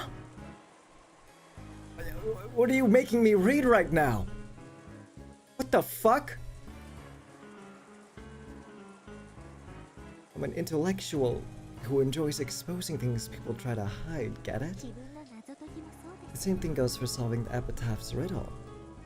じいさまが満を持して隠した黄金 I'll を bet you wanted to expose the gold grandfather worked so hard to hide. 最初は Yeah, そうでした that was my goal at first, 途中から but it changed partway through. 途中 Partway through? 何 Changed to what?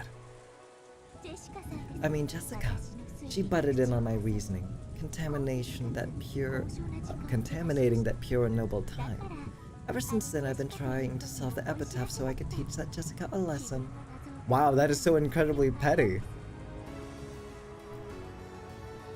Are you serious? LOL! I'll make all opponents surrender no matter who they are. That's my sole pleasure. Do you still need me to reason it out for you? Ushinomiya Jessica irritated me. That's why I wanted to put her in her place and decided to solve the epitaph. That's what led to the emotions I hold now. Or hold now.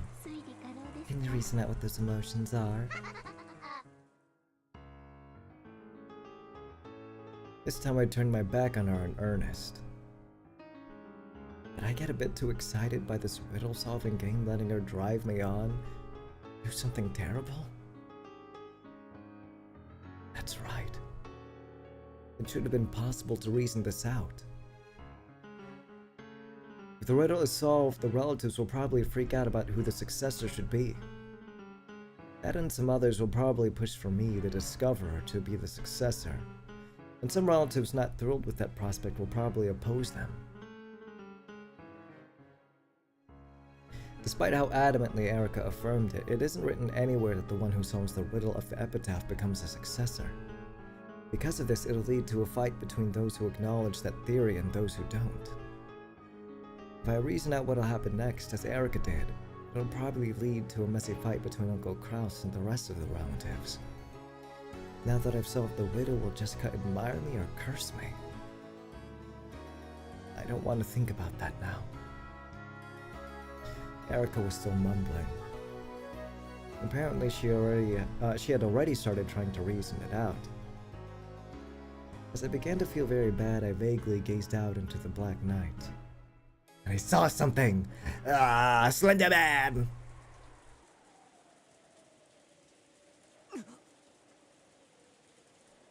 At the time I looked at a dim outdoor light and saw the silhouette of a person in front of it. I thought I must be seeing things. After all, it was unthinkable that someone could have been standing there this whole time, pounded upon by the rain without even an umbrella.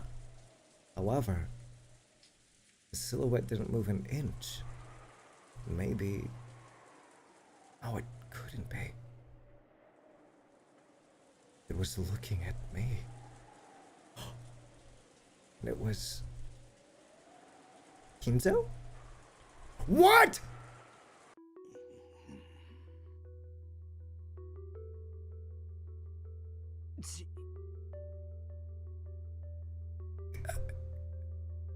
Grandfather. At that moment, I understood. Grandfather's probably been watching us solve the riddle this whole time. And he watched as we spectacularly solved the whole thing.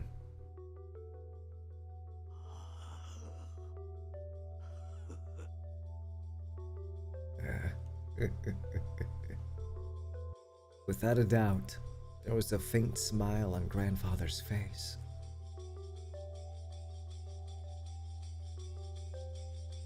Grandfather, who had never worn anything except moody and frightening expressions, looked me in the eye and smiled at me for the first time. Almost as though he was saying how impudent. Or else, I never thought it would be you. However, this is still the result that Grandfather's epitaph chose. Okay, it is without a doubt that Kinzo's dead, so this has to be like fucking Genji in disguise or something. We haven't seen him this entire time, neither do the other servants, besides Glorpda and Canon and stuff. So I'm sure he accepted that result. In the end, he grinned one more time. See, he didn't use words. Of course he didn't use words. His smile seemed to be wordlessly saying, "Well done." I didn't know how I should respond. I couldn't do anything but stand there in shock, ignoring Erica as she crouched down, mumbling with her back towards me. And Grandfather stretched a hand out from the folds of his cloak and pointed at something. When I looked in that direction, there was... the thing he was pointing at was probably a signpost to the Golden Land. Go. I'm sure grandfather said that one word. I nodded to show that I understood. After watching that, grandfather nodded back, satisfied. And with a spin of his cloak, he disappeared, seeming to melt into the darkness. The expression on his face at the end was a smile that was for the first time truly satisfied. Are you listening, Battler? Did you hear my reasoning? Found it. That's the signpost to the Golden Land. Huh?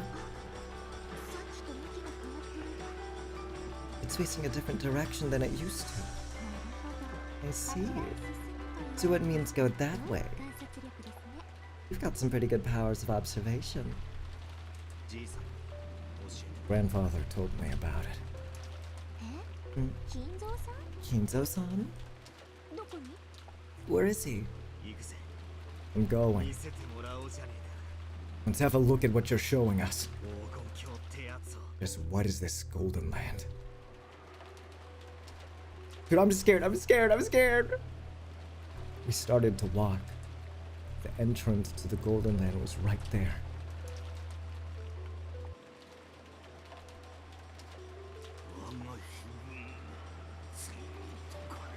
So my epitaph has finally been solved. And it was Battler who did it.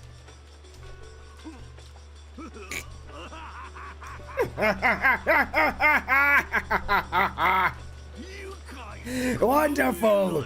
Couldn't be better. When I think about it, I was also ahead that no one saw coming. How amusing that the one to succeed me is just as surprising. I have no more regrets in life. Beatrice, I'm coming to join you. Along with the present, the miracle chosen by my epitaph. Battler of all people. That battler.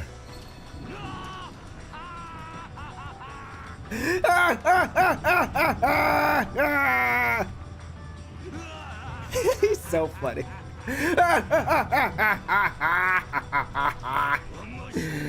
At the very, very end of my life, I've seen a true miracle.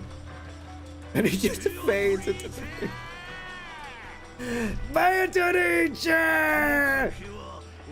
I've won this bet.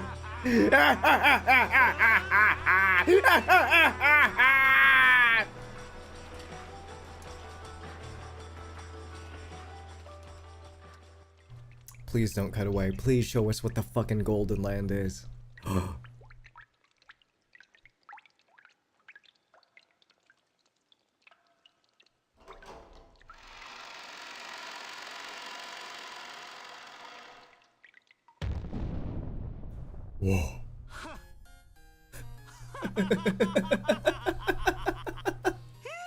Woohoo!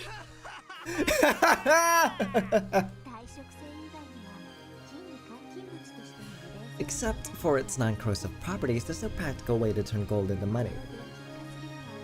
I imagine it'd take a whole lot of work to exchange this for cash. At the end of a crude underground tunnel, in a VIP room so beautiful it seemed improper, was a pile of gold so large that there could be no doubting its 20 billion yen worth. Erica was calm, but Battler couldn't suppress his excitement. As for which of the two was the correct reaction to show after seeing a mountain of gold, only those who saw this scene with their own eyes could say for sure.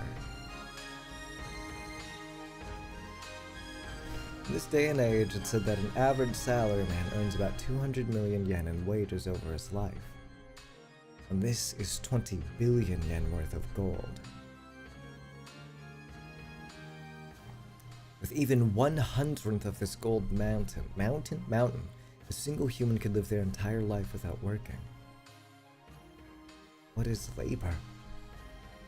Isn't it the very point of a human's life, since a person who doesn't work cannot eat? If so, then 200 million yen is enough to make a single person's life complete. And this is 20 billion yen. This would account for the labor of 100 humans. Now, a single human life 100 times over. Of course, if you still wanted to work, you could. Any money you gained as a result could be used to play with. After all, you'd already have enough money to live for your entire life. Oh, for eternity. No, I mustn't keep it all to myself. I can split it up among 100 people. If I could create a world where a full 100 humans wouldn't have to work for their whole lives, just what kind of world would that be? Yeah, there's no doubt at all. This is the Golden Land.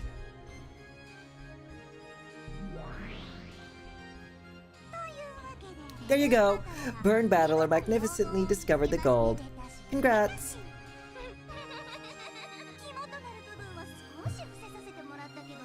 I had her hide the more central parts of it, but what's wrong with being just a little mean, right? Sure.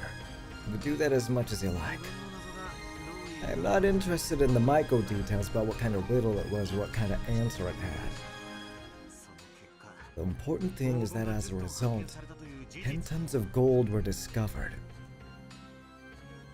The gold was discovered in the third game as well by Aunt Ava. Aunt Rosa also witnessed it. However, the two of them hadn't spoken of the gold's discovery to anyone. In other words, there was a chance that the gold's discovery was a catbox truth kept between the two of them. More specifically, it was possible the gold didn't exist and was just an illusion. However, I have finally found it. The catbox has been opened. It'd be a waste of time to do that repeated game, so I'll give you a little bonus. This mountain of gold is real. All the ingots piled up here are real, pure gold. There's absolutely no tricks such as replicas or fakes. Okay, got it. I'll accept that this gold exists. However, there's still some things I can't accept. Of course. Yeah, Kinzo, you met with him, didn't you? With Kinzo. Even though Kinzo's supposed to be an illusion, you met with him just a second ago, right? I guess that really was magic, wasn't it? Ridiculous! I didn't exchange any words with Grandfather. I only felt as though Grandfather and I had exchanged words. For the rest, the same move won't work again. In that case, your blue truth, if you please. I was probably in an excited state after solving the epitaph's riddle, that I mistook something for Grandfather. For example, maybe there was some kind of sheet or cover that had gotten caught in a dark grove of trees, which looked like Grandfather wearing a pitch black cloak. As a result, I mistakenly thought that I had some sort of conversation with Grandfather. Valid. Well, I did say the same exact thing in blue. So, did it work? Where's your counter with the red truth? I don't have one. At least not now, okay? Lol.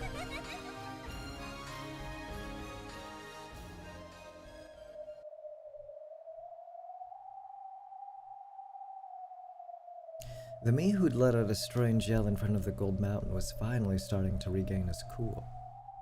Now that we've found it, there's no covering it up. I vaguely considered keeping the discovery a secret.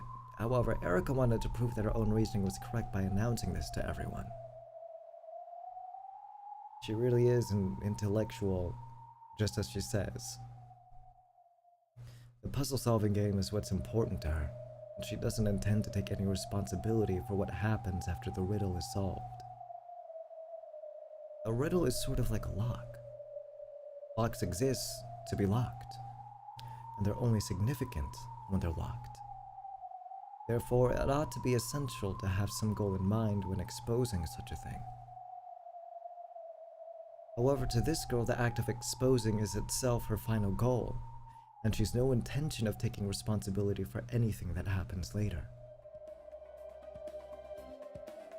Maybe the true storm to hit Rokenjima isn't the typhoon, but her. She won't keep this discovery secret. She'll definitely announce it so she can brag about her success. Then she'll call a real storm down upon the island. I won't be able to keep this covered up. In that case, there's nothing to do but announce this fact fairly to all. As she grinned, Erica muttered to herself. She must have been anticipating the uproar that the relatives would soon bring about. To her, merely imagining that was far sweeter than 20 billion yen in gold. Simply by the existence of the epitaph in that place, this level of reasoning is possible for Furudo Erica.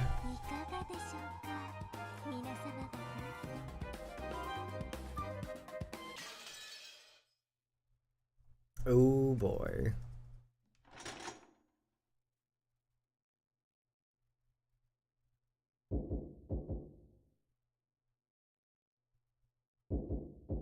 Knock, knock, knock, knock, knock, knock, knock, knock, knock. Oh, it's already 6:30. Okay, I'm gonna call it here. My voice is running a little rancid. Rancid, ragged.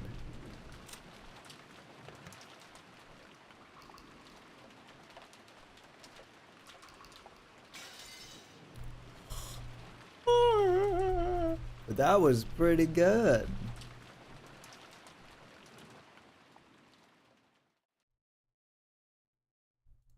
That was a really good episode, actually. Well, not episode. That was a really good stream. There was a lot that happened just now. Holy shit. That was super good. I'm not sure the next time I'll start Umineko again is. But you'll know when. Lol. But otherwise, thanks for hanging out. You'll get you'll get your next stream not tomorrow but on Wednesday, and then on Thursday as well. I'm streaming a lot this week. Shit. But otherwise, I'm gonna go eat, and then Bochi the Rock will be today at like 8 p.m. I'll say. But otherwise, bye guys, take care.